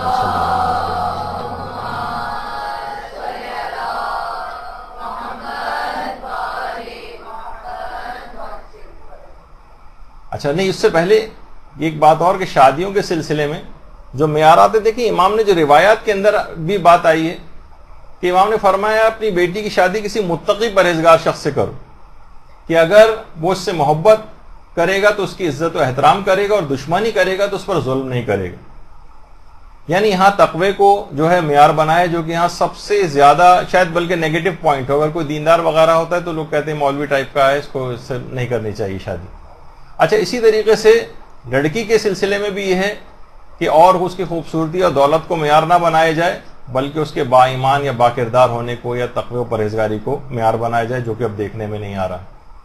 اور ایک اور روایت کے اندر پیغمبر نے فرمایا کہ تم دیندار عورت کو اختیار کرو، ٹھیک ہے نا۔ تو اب کیونکہ اتنا ٹائم نہیں ہے، اس وجہ سے میں بہت تیز رفتاری کے ساتھ اس میں گزر رہا ہوں۔ تو علی ابن اسباط جو ہیں وہ امام محمد تقی علیہ الصلوۃ والسلام کے پاس آتے ہیں، اللہم صلی علی محمد،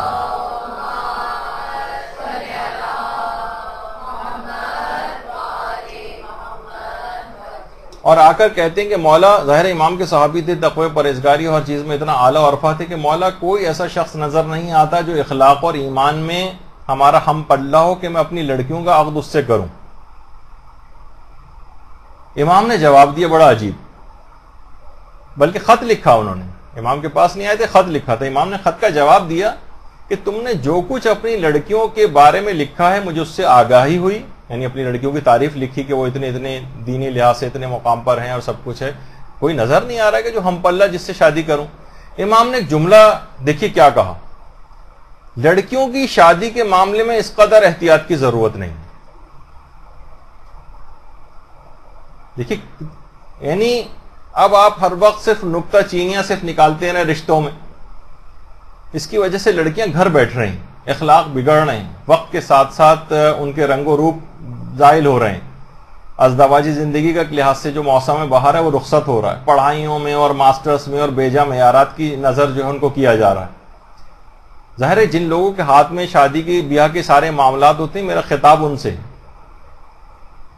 ظاہر ہے کہ اس میں جتنی زیادہ شرطیں لگائی جائیں گی، جتنے زیادہ رسم و رواج لے کر آئے جائیں گے، جتنے زیادہ مالی امور اس کے اندر آپ بحث کریں گے، اس میں جتنے زیادہ اسراف اور غیر ضروری اخراجات وغیرہ کی جمع آوری وغیرہ کو بنائیں گے تو سہولتیں اور آسانیاں سے ختم ہوتی چلی جائیں گی، شادیاں مشکل تر ہوتی چلی جائیں گی۔ اور یقین کیجئے کہ اس میں جو سب سے زیادہ عمل دخل ہے، ٹھیک ہے کہ میں کہہ رہا ہوں کہ ان لوگوں سے میرا خطاب ہے، ان لوگوں سے مراد، لیکن آپ لوگوں سے بھی جو خواتین کی صنف ہے، انہوں نے اس میں اخراجات کو اتنا زیادہ بڑھا دیا ہے کہ انتہا مردوں کی طرف سے بہت ہوا تو جو اخراجات کے اندر عام طور پر کچھ اسراف یا کس طرف جاتے بھی ہیں تو کھانے پینے تقریب شادی کی حد تک ہوتا ہے، اس میں بھی اگر آپ تھوڑا سا ان سے کوآپریٹ کریں تو اس کے خرچے کم کیے جا سکتے ہیں۔ لیکن شادیوں کے سلسلے میں خواتین نے اتنی زیادہ چیزیں اتنی رسومات اور یہ سب کچھ اس کے اندر بڑھا دیا کہ انتہائی مشکل تر ہوتی چلی جا رہی ہیں شادیاں۔ لوگ کہاں سے اتنے حالات اس قابل رہے نہیں، نتیجہ ہے کہ اتنے اخلاقی مفاسد، اتنا بگاڑ، اتنا فساد پیدا ہو رہا ہے، اولادیں خراب ہو رہی ہیں، بگڑی جا رہی ہیں، کسی کو کوئی پرواہ نہیں، صرف اپنی ایک خواہش نفس کہ اس کے اندر وہ چکا چوند شادی کے اندر نظر آئے، چاہے اس کے اندر کتنی ہی اولاد کیوں نہ جب تک نہ بگڑ جائے کہ سارے جب تک لوازمات حاصل نہیں ہو جائیں گے شادی نہیں ہو سکے گی۔ تو اس کے اندر آپ لوگوں کی بہت زیادہ اس کے اندر ہے، خدارا اپنے آپ کو بدلیں، کب تک یہ صرف سننے کی حد تک باتیں رہیں گی، اس کو جب تک عمل نہیں کریں گے۔ لوگ دیکھیے کہ یہ بھی اعتراض کرتے ہیں کہ سب باتیں کتابی طور پر ہیں، درس و تدریس کی حد تک ہیں، عملی زندگی کے اندر تو اس کے کوئی مظاہرے نظر نہیں آتے، وہ نیو نظر نہیں آتے ہیں، جو کہ آقا محسن غیرتی کہتے ہیں، مجھ سے ایک جوان نے آ کر کہا کہ اسلام اگر اتنا بہترین مذہب ہے تو اب تک پھیلا کیوں نہیں؟ تو میں نے اس سے جواب میں یہ کہا کہ اگر محمد علی کے لیے بہت اچھا باکسر ہے تو اس نے آج تک آپ کے چہرے میں مکہ کیوں نہیں مارا ہے؟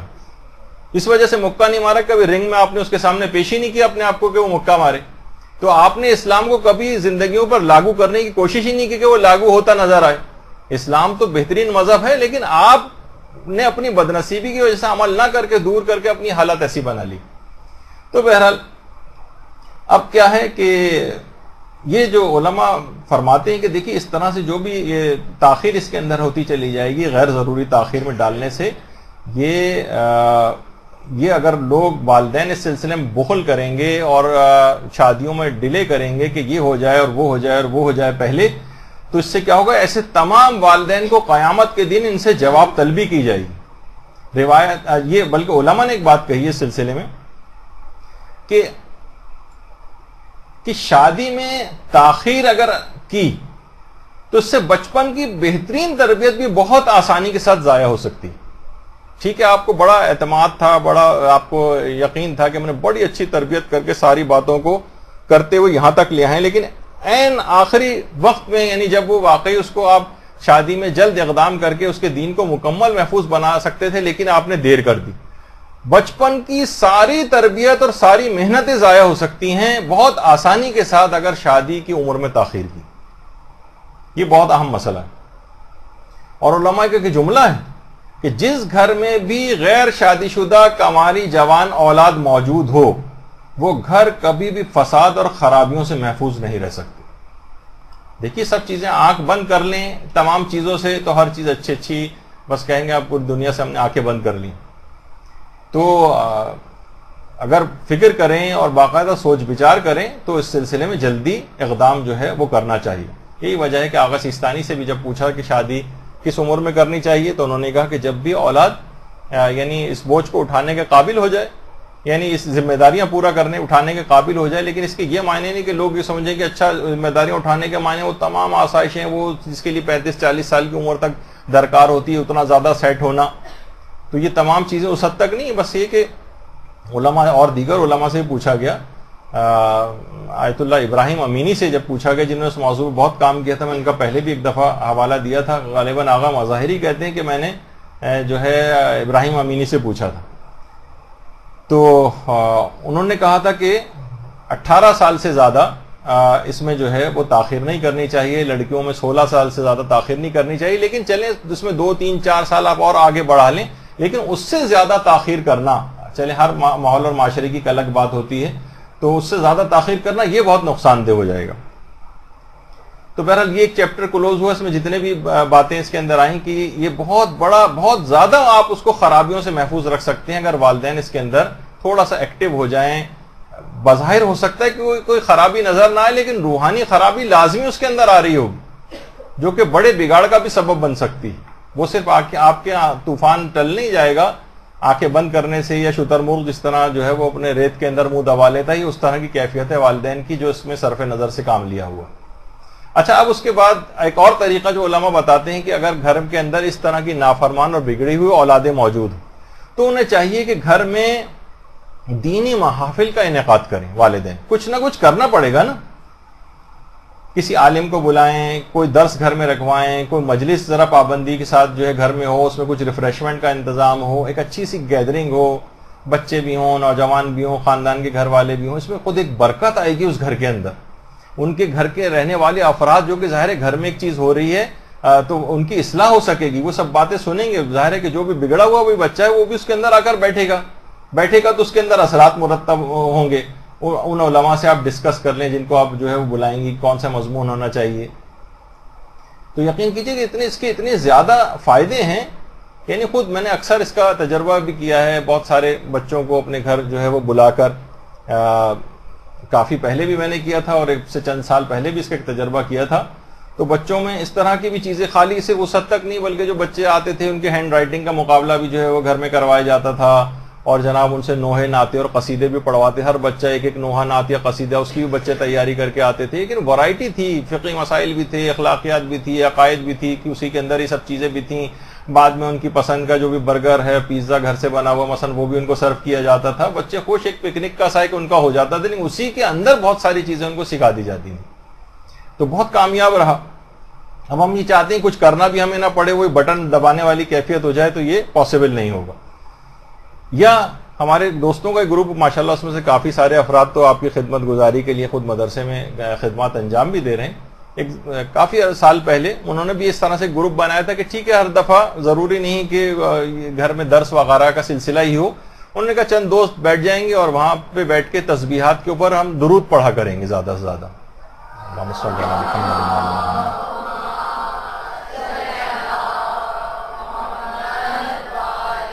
تو 50 تسبیحات یا 100 تسبیحات ہر شخص مثلا 5 یا 10 تسبیحات ہر شخص پڑھے, تو 10 ہزار دفعہ اس گھر کے اندر پھر گھر تبدیل کرتے جاتے تھے تاکہ ہر گھر اس سے فیضیاب ہو. اب خواتین میں ہمیں وہ بھی چیزیں نظر نہیں آتی کہ بھائی گھروں کے اندر بیٹھے ہیں, اس طرح کے کوئی پروگرام کرائیں. یہ تمام جب گھر میں 10,000 دفعہ درود پڑھا جائے گا تو سوچیے کتنی برکت اس گھر کے اندر آئے گی, اس میں رہنے والے افراد کی اصلاح کتنی ہو سکے گی.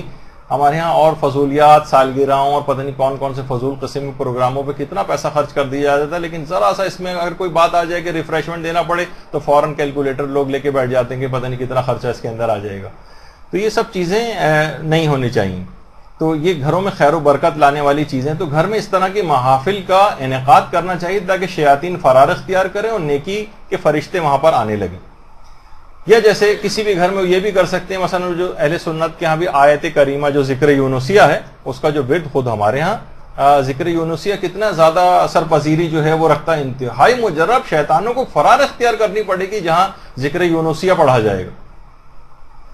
تو اسی طریقے سے پروگرام کوئی ہو رہا ہے، اس میں منقبت ہو رہی ہے، ذکر اہل بیت ہو رہا ہے، قصائد وغیرہ پڑھے جا رہے ہیں۔ اچھا اگر آپ کو کہیں کوئی درس دینے والے عالم یا وہ اویلیبل نہ ہو تو کوئی بات نہیں، آپ اب تو گھروں کے اندر LCD وغیرہ ہیں، LCD پہ بہت سارے آپ جو ہے نا DVDs لگا لیں علماء کے درسوں کی، وہ چند لوگ اس کے اندر جو ہے بیٹھیں وہ دیکھیں۔ کھانے کے نام پر آپ کو پتا ہے کہ بہت سارے رشتہ دار بھی جمع ہو جائیں گے، پڑوسی بھی بہت سارے اچھے ایسے مومنین جمع ہو سکتے ہیں آپ کے پاس خواتین، تو علماء کے کچھ ایسے دروس وغیرہ اس کے اوپر آپ دکھا دیں، یہ بھی اب ایک چیز ممکن ہے۔ بچوں کو ان تمام چیزوں میں انوالو کرنا، خیر اس پہ تو بھی آگے چل کر بات آئے گی۔ اچھا اولاد کے جو اوقات فراغت کو مناسب مصروفیات میں تبدیل کریں، یہ بھی بگاڑ کا ورنہ ایک سبب بن جاتا ہے کہ صرف وہ بیٹھے ہوئے اور ہاتھوں میں، جیسے میں پہلے کہہ رہا ہوں کہ صرف اور صرف وہ موبائل فون ہاتھ میں لیے بیٹھے ہیں اور بس جو ہے اسی کے اوپر ہر شخص جو ہے بیٹھا ہو اس کے اوپر کچھ نہ کچھ کر رہا۔ ان کو مناسب اوقات فراغت میں اس کو تبدیل کرنے، اس کی ایک ورائٹی ہونی چاہیے بہت ساری۔ میں چند ایک صرف مثالیں آپ کے سامنے پیش کرتا ہوں جس میں اولاد کو انگیج کریں پازیٹیو سرگرمیوں کے اندر۔ وہ کون سی چیزیں ہو سکتی ہیں؟ مثلا اس کو بہت اچھی چیزیں کیلیگرافی کی طرف لے کر آئیں، کیلیگرافی ہو، بیٹھے وہ چیز بنا رہے ہو، اس کا ایک الگ شوق ہے، قرآنی آیات لکھے گا، مقدس چیزیں لکھے گا، احادیث مبارکہ لکھے گا۔ بچوں کے چھوٹے چھوٹے بچوں کے اس طرح سے جو بچپن سے یعنی کچھ نہ کچھ آپ کو اقدام کرنا پڑے گا نا، کوئی مناسب ان کو چیزیں، ہر وقت یہ انتظار کریں کہ کوئی سجی سجائی بزم آپ کے لیے تیار رکھے جہاں بچے کو اپنے لے آئیں اور خود سے نہ کسی چیز میں تعاون کریں، نہ خود سے کسی چیز میں کوئی حصے دار بنے، نہ خود سے کسی چیز کا آغاز کریں۔ تو ایسے کیسے معاشرے کے اندر ہوگا؟ دوسرے بھی آپ کے لیے تو نہیں کر سکتے اتنا زیادہ، کچھ آپ کو خود آگے بڑھنا پڑے گا کہ بچوں کو کیسے ہم اس طرح کی چیزیں، بچہ روزانہ جائے گا، اسے ایک رجحان بن جائے گا، اس بجائے کہ اس کو بیٹھ کے وہ موبائلنگ کرے، وہ یہ سب چیزیں جو ہے وہ چیز کرے گا، تو یہ ان چیزوں کی طرف جانا پڑے گا۔ اچھا اسی طرح سے بچوں کو آپ چاہیں تو نا یہ فارسی زبان کے کورسز، لینگویج کلاسز کے اندر اس کو جو اوقات فراغت کو، جیسے گرمیوں کی چھٹیاں آئی ہیں تو اس کے اندر اس میں ڈالیں، کیونکہ 2 مہینہ جو ہے فارسی سیکھنے کے لحاظ سے مزہ آئے گا اس کو۔ عربی سیکھنے کی بہت سی جگہوں پہ ہلکی پھلکی سی جو کلاسز ہوتی ہیں کہ کچھ کہیں بھی جائیں، مثلا عراق جائیں، معمولی کیا ہم بات چیت وہاں پر دکانداروں کے ساتھ کر سکیں، یہ وہ کچھ بھی اس طرح سے، یعنی آپ کو ان کے اوقات فراغت کو مناسب مصروفیات میں تبدیل کرنا۔ اچھا اسی طرح سے یہ بھی ہو سکتا ہے گھر پہ آپ کوئی ٹیوٹر لگوا دیں، ورنہ پھر ان لینگویج کلاسز کے لیے جیسے یہاں پر خانہ فرنگ میں ہوتی ہیں یا کسی اور جگہ اگر آپ کو کسی مدرسے وغیرہ میں بھجوانا پڑے، کسی انسٹیٹیوٹ میں بھجوانا پڑے، وہاں سے بھی پاسبل ہے۔ اسی طرح سے مثلا بہت ساری جگہوں کے اوپر یہاں پر ہوتا بھی ہے، جیسے ہمارے سولجر بازار والی جو سائڈ ہے وہاں راؤنڈ ٹیبل دینیات کلاس ہوتی ہے، بچے اس کے اندر بڑے اس سے جاتے ہیں اور ان کی فقہی معلومات اس انداز سے بڑھتی ہیں۔ اور کوئز پروگرام ہے، اس کو کوئی ارینج کریں باقاعدہ، بچے اس کی پوری تیاری کریں، یعنی ان کے لیے ویسا ایک ماحول مہیا کرنا ضروری ہے کہ اوقات فراغت وہ کہاں گزارے گا، ورنہ وہ فضول مصروفیات کی طرف جائے گا اور وہاں سے بگاڑ پیدا ہونے لگے گا، وہ حرام چیزوں کی طرف جائے گا اور بگاڑ، سرکشی اور نافرمانی پیدا ہونے لگے گی۔ اس کو بچانے کے لیے ضروری ہے کہ اسے متبادل مہیا کیا جائے، کوئی اس پروگرام آپ منعقد کروائیں، مضمون نگاری کے پروگرام منعقد کرائیں، بچے اس کی تیاری کرتے ہیں باقاعدہ۔ تو خیر میں نے ایک مثال کے طور پر ایک اس طرح کا کسی جگہ پہ ہو رہا تھا جناب مضمون نویسی کا مقابلہ، لیکن آپ بچوں کے لحاظ سے ایسا کروا سکتے ہیں جس میں عناوین جو ہیں، عنوانات جو ہیں بچوں کے مطابق ہوں، ٹھیک ہے۔ اسی طرح سے یعنی بچے جب لکھنے پڑھنے کے ذرا میدان میں آئیں گے کہ کیسا مقالہ لکھا جاتا ہے، مضمون کیسے لکھا جاتا ہے، یا مثلا کسی بھی مسجد یا امام بارگاہ وغیرہ کے اندر بطور والنٹیئر ان کو آپ لے کر جائیں، وہاں پر جا کر وہ فری میں جو ہے وہ اس انداز سے جو ہے کام کریں، بڑے ہونے کے بعد بھی پھر جو ہے اسی طرح سے والنٹیئر کے طور پر یہ خدمات انجام دیں۔ سبیلیں کہیں لگ رہی ہیں، کوئی مجلس کا کوئی انتظام ہے، بچے وہاں جا کر وہ خوشی بھی محسوس کرتے ہیں، لیکن آپ ہر وقت جو ہے ان کو دور رکھیں، صرف وہاں تماشائی کے طور پر جائیں اور بس پروگرام اٹینڈ کر کے آ جائیں کہ جیسے بہت کوئی اسپیشل ٹائپ کے جو ہے افراد کے طور پر آپ وہاں جا رہے ہیں، نہیں، ایسا نہیں ہونا چاہیے۔ وہاں جا کے بچوں کو اس قسم کے کاموں میں، امام بارگاہوں یا کچھ اس میں کوئی نہ کوئی خدمات کے طور پر لگائیں۔ مثلا کچھ نہیں تو علاقے کی جو بھی امام بارگاہ کچھ لوگوں جائے وہاں پر صفائی کرنے کا، مسجد کے اندر صفائی کرنا، امام بارگاہ میں صفائی کرنا، یہ کوئی آپ معمولی کام اپنے اس کو قبر کے کیڑے اور تمام اس سے پوری آخرت اس کی محفوظ ہو جاتی ہے کہ کیسے کیسے ان کی چیزوں کے فوائد ہیں، بچے کو شروع سے اس کے اندر ڈالنا کہ جاؤ جا کر یہ فلاں کام کرو، کوئی متبادل نیکی کی چیزوں کی طرف اس کو راغب کریں۔ اسی طرح سے یعنی خود آپ لوگوں کے لحاظ سے بھی میں یہ بات کہوں کہ مدرسے کے اندر بھی صرف مہمانوں کی طرح سے آنا اور آ کے چلے نا، آپ کے اپنے فائدے، یہاں تو کام پھر بھی خدا کا شکر ہے کہ چل رہا ہے، لیکن آپ لوگوں کے لحاظ سے کوئی والنٹیئر کے طور پر کوئی خدمات آپ لیں، یہاں پر لیں، خود سوچیں.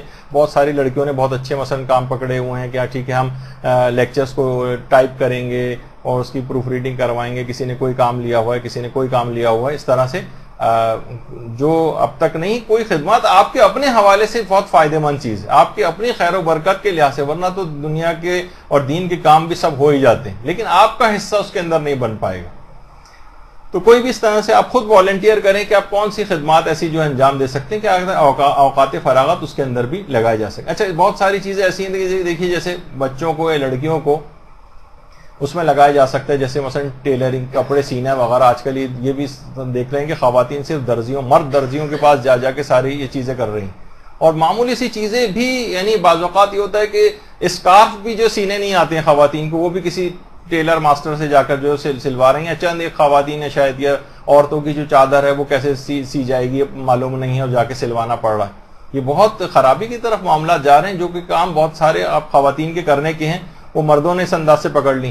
جیسے وہ تھا ایک لطیفہ پہلے بھی آپ کو سنایا تھا، ایک صاحب نے کہا کہ اپنے دوست سے کہ بڑی شرم کی بات ہے، کل میں دیکھ رہا تھا کہ تم جو اپنی بیوی کے ساتھ کپڑے دھو رہے تھے. تو اس نے کہا تو شرمانی کون سی بات ہے، جب وہ میرے ساتھ روٹیاں پکوا سکتی تو کیا میں اس کے ساتھ کپڑے نہیں دھلوا سکتا.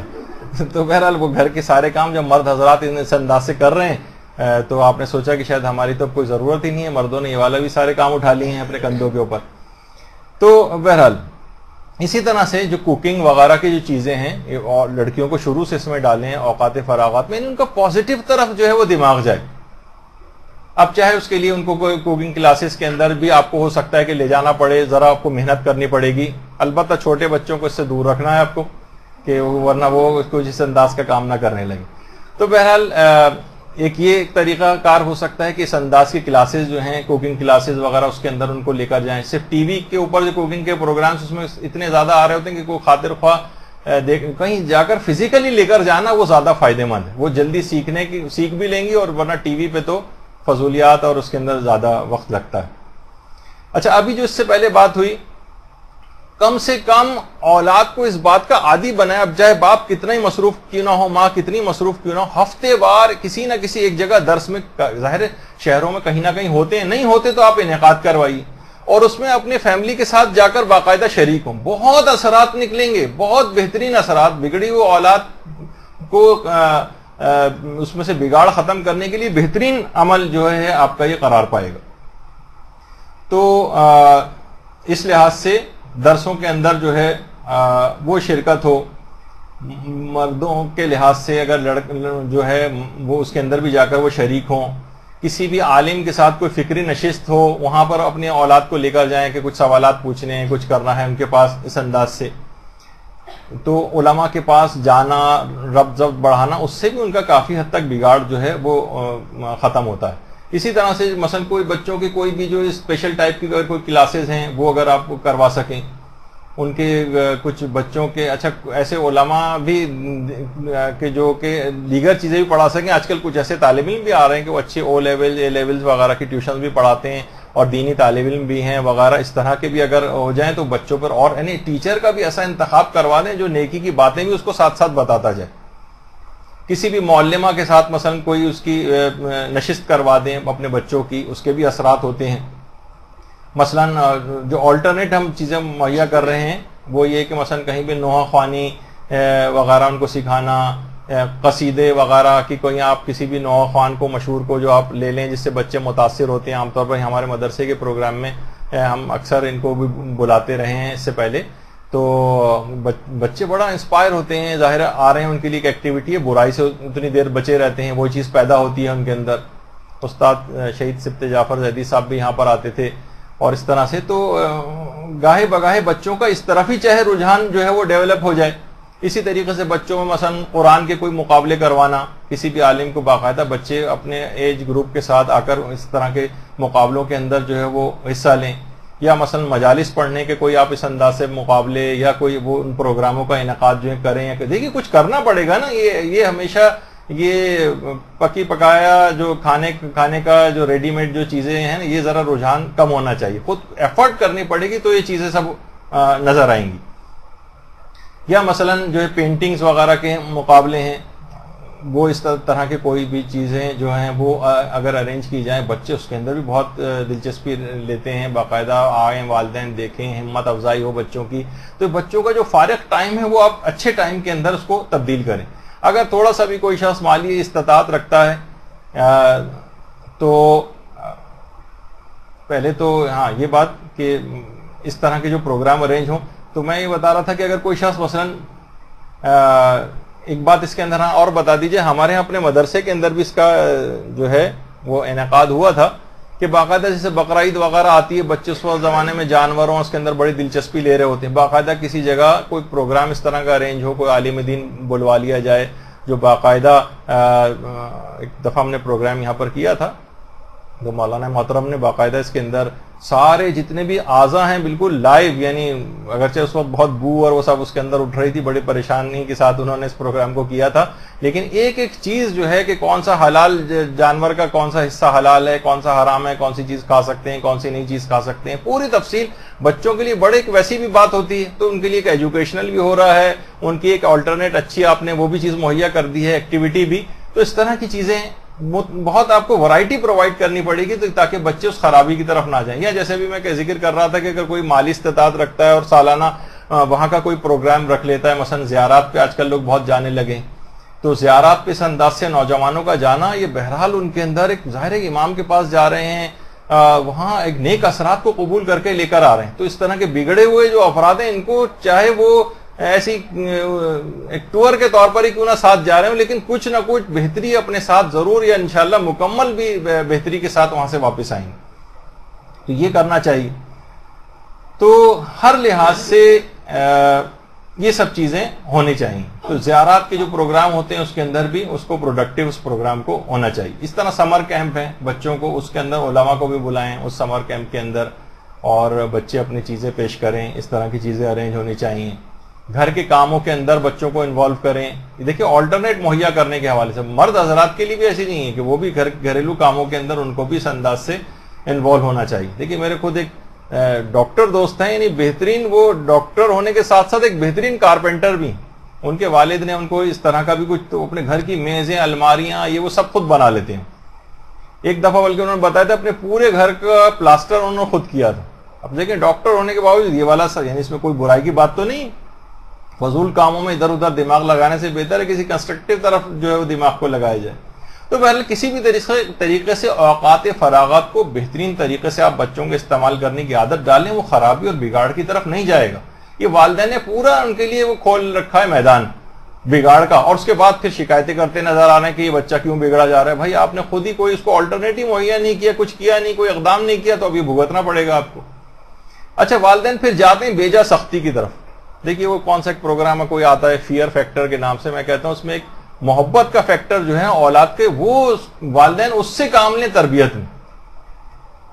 محبت کا اظہار, ان کے ساتھ ایسے الفاظ کا اظہار, ان سے جسمانی انداز سے جو ہے وہ تعلق رکھنا, ان کے قریب آنا, ان سے محبت بھری بات کرنا, اپنی ماں کے پاس اس طریقے سے انداز سے بیٹھنا کہ وہ ہر وقت بس ان کو لان تان اور گالیاں اور یہ سب کچھ جو ہے وہ نہ دیتی رہے.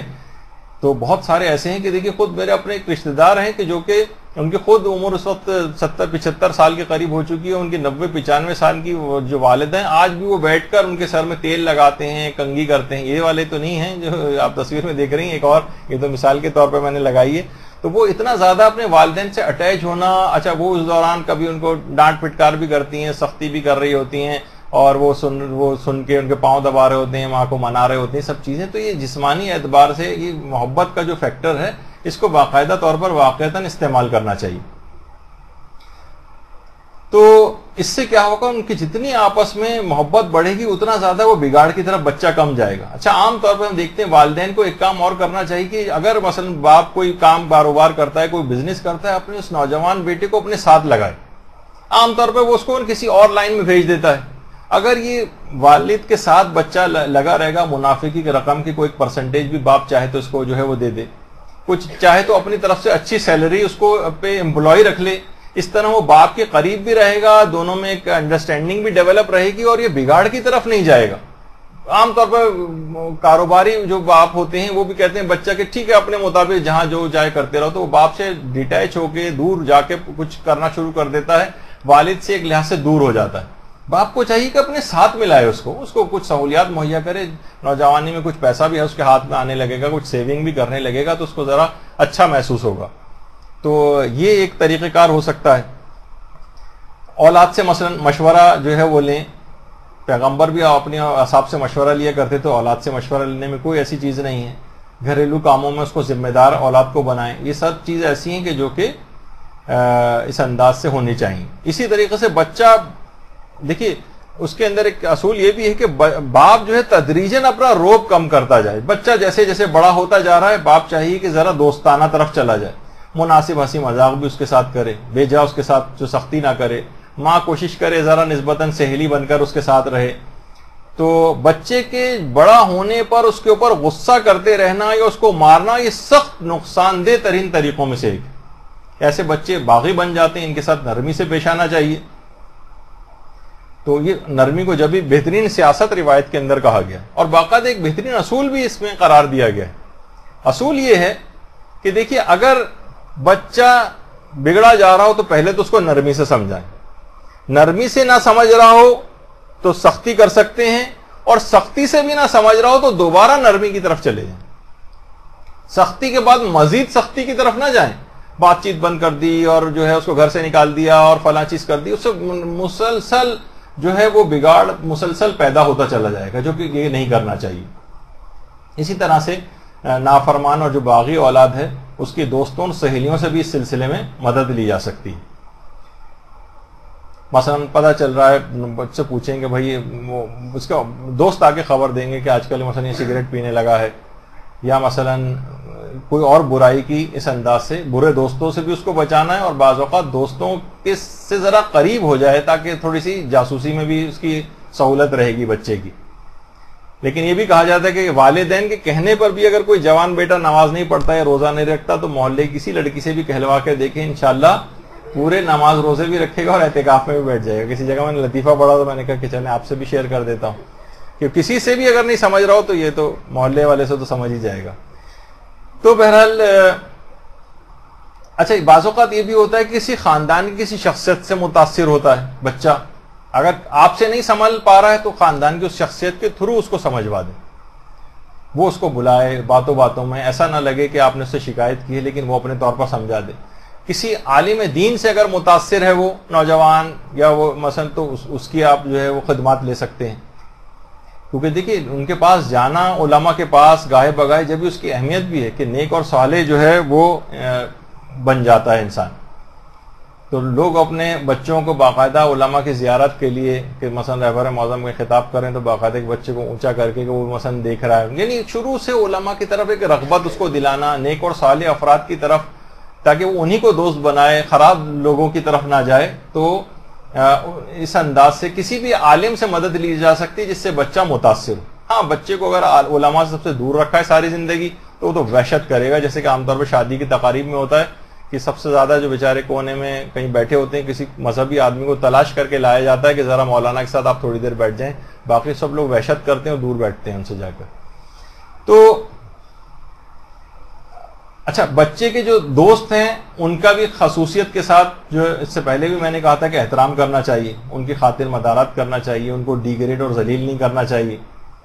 ان سے بچوں کے متعلق بہت ساری معلومات آپ کو اپنے اولاد کے متعلق رہے گی, تو ان سے اچھا چیز بنا کے رکھیں. بہت سی باتیں اس کے دوستوں سے سمجھوا بھی سکتے ہیں کہ دیکھو یہ ہم سے نہیں سمجھ آ رہا, لیکن جب وہ دوست کہے گا تو اس سے بات سمجھ میں آ جائے گی. تو ہمیشہ محبت کا جو ایک رویہ ہے وہ اس کے, اچھا دوست ہو سکتا ہے کہ اس کے دوست بھی ایسی کیلنڈر ٹائپ کے ہوں گے بعض اوقات, تو آپ ہر وقت ان کی برائی کرنا اور یہ سب کچھ جو ہے وہ نہیں کرنا چاہیے. کیونکہ انہی دوستوں میں کوئی نہ کوئی ایک ایسا دوست بھی اس کو ٹکر جائے گا کہ جو کہ نیک ہوگا, دیندار ہوگا, اس سے بھی کام لے کے اس کو دینداری کا کام جو ہے وہ کروایا جا سکتا ہے. لیکن دوستوں کی آگاہی رکھنا بہت ضروری ہے, کون کس طرح کے دوستوں سے کے قریب ہے, اور کچھ ایسی فیملیز سے بھی اس کی دوستی کروا دیں کہ جو نیک اور دیندار ہو, تاکہ وہ نیک دوستوں کی طرف جائیں. اچھا, اسی طرح سے دیکھیے وہ جو اس سے پہلے بھی میں نے کہا کہ بچوں کے ساتھ محبت کا جو رویہ ہے کہ بچوں کے ساتھ جو محبت آمیز رویہ ہے یہ پیغمبر کی عادات میں سے ایک ہے کہ بچوں کے ساتھ پیار و محبت کرنا پیغمبر کی خصوصی عادات میں سے تھا. باقاعدہ محجت البیضاء میں ملا محسن فیض کاشانی جن کی قبر مبارک ہے تو وہ اپنی کتاب میں انہوں نے لکھا ہے کہ جب بھی پیغمبر رستے میں سے کسی جگہ جاتے تھے اور رستے میں واپس آ رہے ہوتے تھے تو پیغمبر کو رستے میں اکثر بچے جو ہیں وہ گھیر لیتے تھے. پیغمبر بچوں کو دیکھ کر ٹھہر جاتے تھے, انہیں اپنے پاس بلاتے تھے, کچھ کو گود میں لے لیتے تھے, کچھ بچے ان پیغمبر کی پیٹھ پہ لٹک جایا کرتے تھے اور پیغمبر اپنے اصحاب سے کہتے تھے کچھ بچوں کو تم گود میں اٹھا لو. یعنی ظاہر پیغمبر 2 بچوں سے زیادہ تو نہیں اٹھاتے تھے تو اصحاب بھی اٹھاتے تھے, تو بچے بعد میں فخر و مباحت کرتے تھے کہ ہمیں پیغمبر نے اپنی گود میں اٹھایا. تو پیغمبر اس فیکٹر کو, محبت کے فیکٹر کو جو ہے وہ استعمال کرتے تھے. یہی وجہ ہے کہ آغا مہدی شمس الدین جو لبنان کے کتنے مشہور عالم گزرے انہوں نے باقاعدہ کتاب لکھی ہے داستان ازواج و تربیت کے نام سے. اس میں ایک مرتبہ ایک تربیت یافتہ بچے کی معرفت کا ایک انداز پیغمبر نے کے سامنے ایک بچے نے اس کا مظاہرہ کیا کہ ایک چھوٹا سا بچہ تھا, پیغمبر کو اس نے دیکھا, پیغمبر کو بچے نے دیکھا اور آ کر سلام کیا پیغمبر نے سلام کا جواب دی. ٹھیک ہے, آغا مہدی شمس الدین نے اس روایت کو لکھا ہے. پیغمبر نے بچے سے ایک سوال کیا جس طرح بچوں سے عام طور پر سوال کیے جاتے ہیں کہ بیٹا کیا تم مجھ سے محبت کرتے ہو؟ بچے نے کہا خدا کی قسم یا رسول اللہ بالکل آپ سے محبت کرتا ہوں. اچھا, پیغمبر نے جس طرح بچوں سے سوال کیا جاتا ہے اچھا بتاؤ کیا اپنی آنکھوں کی طرح سے مجھ سے بھی محبت کرتے ہو جتنی اپنی آنکھوں سے کرتے ہو؟ ہاں یا رسول اللہ اس سے بھی زیادہ کرتا ہوں. اچھا, کیا جتنی محبت اپنے ماں باپ سے کرتے ہو اتنی کرتے ہو؟ کہا کہ نہیں یا رسول اللہ اس سے بھی زیادہ کرتا ہوں. اچھا, کیا اپنی جان سے بھی زیادہ محبت کرتے ہو؟ کہا یا رسول اللہ اپنی جان سے بھی زیادہ محبت کرتا ہوں. اچھا, رسول نے اب ایک لحاظ سے ایک بڑا جو اس کی معرفت کا جب طریقہ دیکھا, رسول نے ایک زیادہ ویسا سوال اس سے کیا معرفت کی تاکہ اس کی نشاندہی ہو جائے. اچھا, جتنی محبت مجھ سے کرتے ہو اتنی اپنے پروردگار سے بھی کرتے ہو؟ بچے نے کہا اللہ اللہ یا رسول اللہ, یہ مقام نہ آپ کے لیے ہے نہ دوسروں کے لیے, میں خدا ہی کی خاطر تو آپ سے ہی محبت کرتا ہوں. درود بھیجے محمد صلی اللہ علیہ وسلم.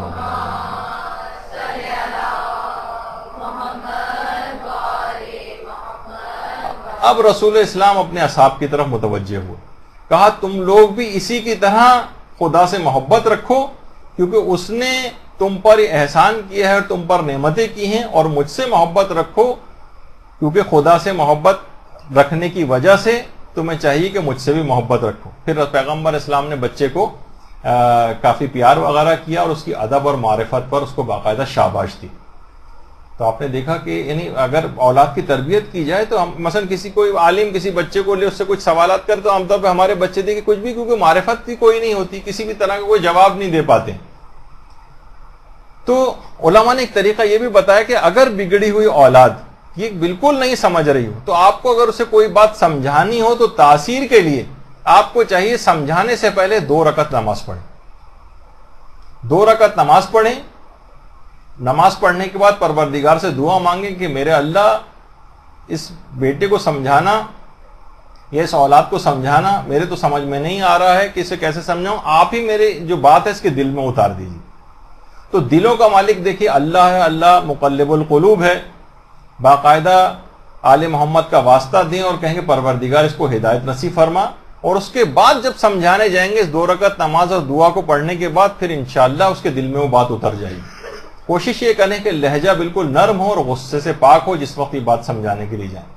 علماء یہی بات فرماتے ہیں کہ دیکھیے اگر بات حق ہوتی ہے, حق نیت سے کہی جاتی ہے اور حق طریقہ استعمال ہوتا ہے تو لازمی وہ بات دل میں اترتی ہے اور قبول کر لی جاتی.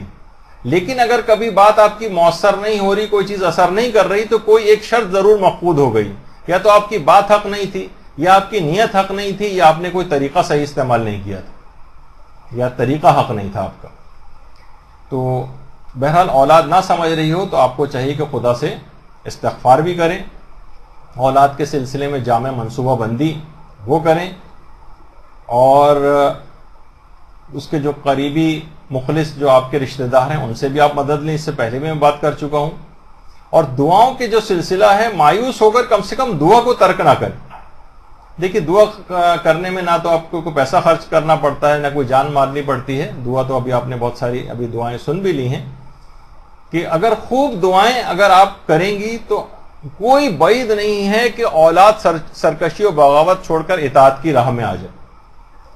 دیکھیے اولاد کے لیے دعائیں کرنا باقاعدہ سنت معصومین ہے، سنت انبیاء ہے. باقاعدہ سورہ آل عمران کی جو 38ویں آیت ہے اس کو اپنے اگر آپ قنوت کے اندر اس کو شامل کر لیں والدین. اس کے علاوہ رب ہب لی من لدنک ذریۃ طیبۃ والی دعا جو ہے، اور اسی طریقے سے سورہ ابراہیم کی جو 40ویں آیت ہے رب اجعلنی مقیم الصلاۃ ومن ذریتی والی، اس کو قنوت کے اندر شامل کریں. اس کے علاوہ بہت ساری اور ہیں، رب ہب لی من الصالحین، رب لا تذرنی فردا وانت خیر الوارثین، اور بہت ساری اور دعائیں ہیں. یہ ساری یہ انبیاء کی جو دعائیں اپنی اولاد کے سلسلے میں قرآن کے اندر ہیں. یہ بھی اب اتنا وقت نہیں ان کو اس لحاظ سے پڑھنے کا. اور دیکھیے زمانے حمل سے لے کر اور اس شروع سے اگر اولاد کے لیے اس کے دیندار خدمت گزار ہونے کی اگر دعا مانگی جائے، جو کہ والدہ حضرت مریم نے دعا مانگی تھی، والدہ حضرت مریم نے جو دعا مانگی تھی اگر وہ بھی اگر آپ دیکھیں تو وہ بھی کہ انہوں نے یہ بات کہی تھی کہ پروردگارہ، یعنی جو قرآن کی آیت ہے کہ جب عمران کی بیوی نے کہا کہ اے میرے پروردگار، جو بچہ میرے پیٹ میں ہے میں اس کو تیری نظر کرتی ہوں اور اسے میں دنیا کے کام سے آزاد رکھوں گی، پس تو اسے قبول فرما لی. یعنی ہم نے آج تک واقعتاً کوئی ایسی ماں نہیں دیکھی جس نے دین کی خاطر خدا کے لیے اپنی اولاد کو وقف کرنے کی نیت جو ہے وہ کی ہو، اور پھر ایسا کر کے بھی دکھایا ہو. دنیا کے ماحول اور کاموں سے اس کو آزاد رکھا. کسی ماں کو ہم نے ایسا نہیں دیکھا، کسی باپ کو ایسا نہیں دیکھا کہ بیٹا کوئی فکر نہ کرو، میں تمہیں دنیا کے کام سے آزاد رکھوں گا، سارا خرچہ اٹھاؤں گا، جاؤ تم دین کا علم حاصل کرو، جاؤ تم دین کی خدمت کرو، میں سب کام کروں گا. نہیں، اس کو کہتے ہیں کہ نہیں تم جاؤ اور جا کر کما کر لاؤ، جب تک تو تمہاری شادی بھی نہیں کریں گے. پھر کیا ہوا کہ جب ایسی دعا مانگی تو پھر پروردگار نے ان کی والدہ کو مریم جیسی بیٹی بھی عطا کی. درود بھیجیے محمد والے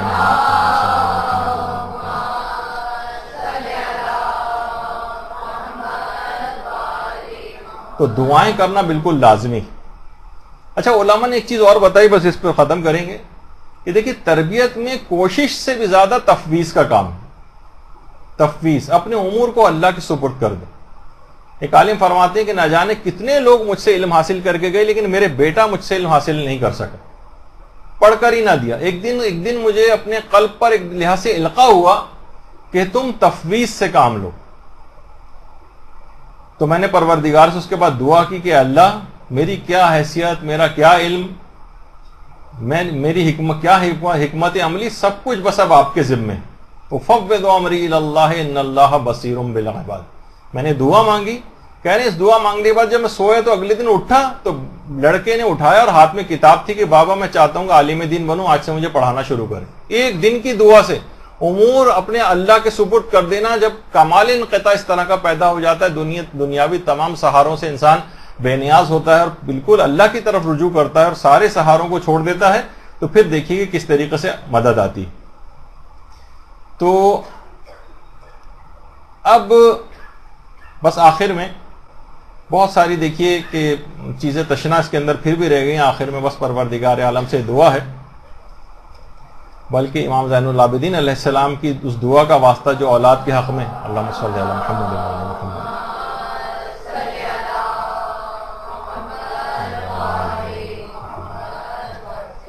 کہ سب پریشان والدین جو ہیں جو اپنی اولادوں کے بگاڑ کے سلسلے میں پریشان ہیں، پروردگار ان کی اس بگڑی ہوئی اولاد کو اطاعت گزار اولاد ان والدین کی اور اپنے اللہ کا فرما بردار تو بنا دے، تاکہ انہیں دین پر عمل کرتے دیکھ کر والدین کی آنکھیں ٹھنڈی ہوں اور سب تیری اس جاویدانی جنت میں ایک ساتھ ہمیشہ کے لیے جمع ہو جائیں. تو باتیں اس کے اندر بہت زیادہ تھیں، بہت سارے پہلو بھی تشنا رہ گئے، لیکن کسی نہ کسی طور پر تو ہمیں اس موضوع کو جو ہے آج ہر صورت میں مکمل کر لینا تھا. تو یہاں پر آج ہم اپنی اس گفتگو کو اختتام پذیر کر رہے ہیں، لیکن امید ہے کہ آپ اس سلسلے میں اپنا مطالعہ جاری رکھیں گی اور اس سلسلے میں باقاعدہ کام کریں گی، اور اس کو اپنی مجالس میں یا جہاں جہاں کہیں آپ تقاریر کے سلسلے میں بھی جاتی ہیں، مجلسیں پڑھتی ہیں، وہاں پر اس کو زیر بحث ان عنوانات کو آپ لے کر آئیں گی، انشاءاللہ پھر معاشرے کے اندر ایک باقاعدہ ایک تبدیلی پیدا ہوگی۔ وصلی اللہ علی محمد وآلہ الطیبین الطاہرین۔ درود بھیج يا مولا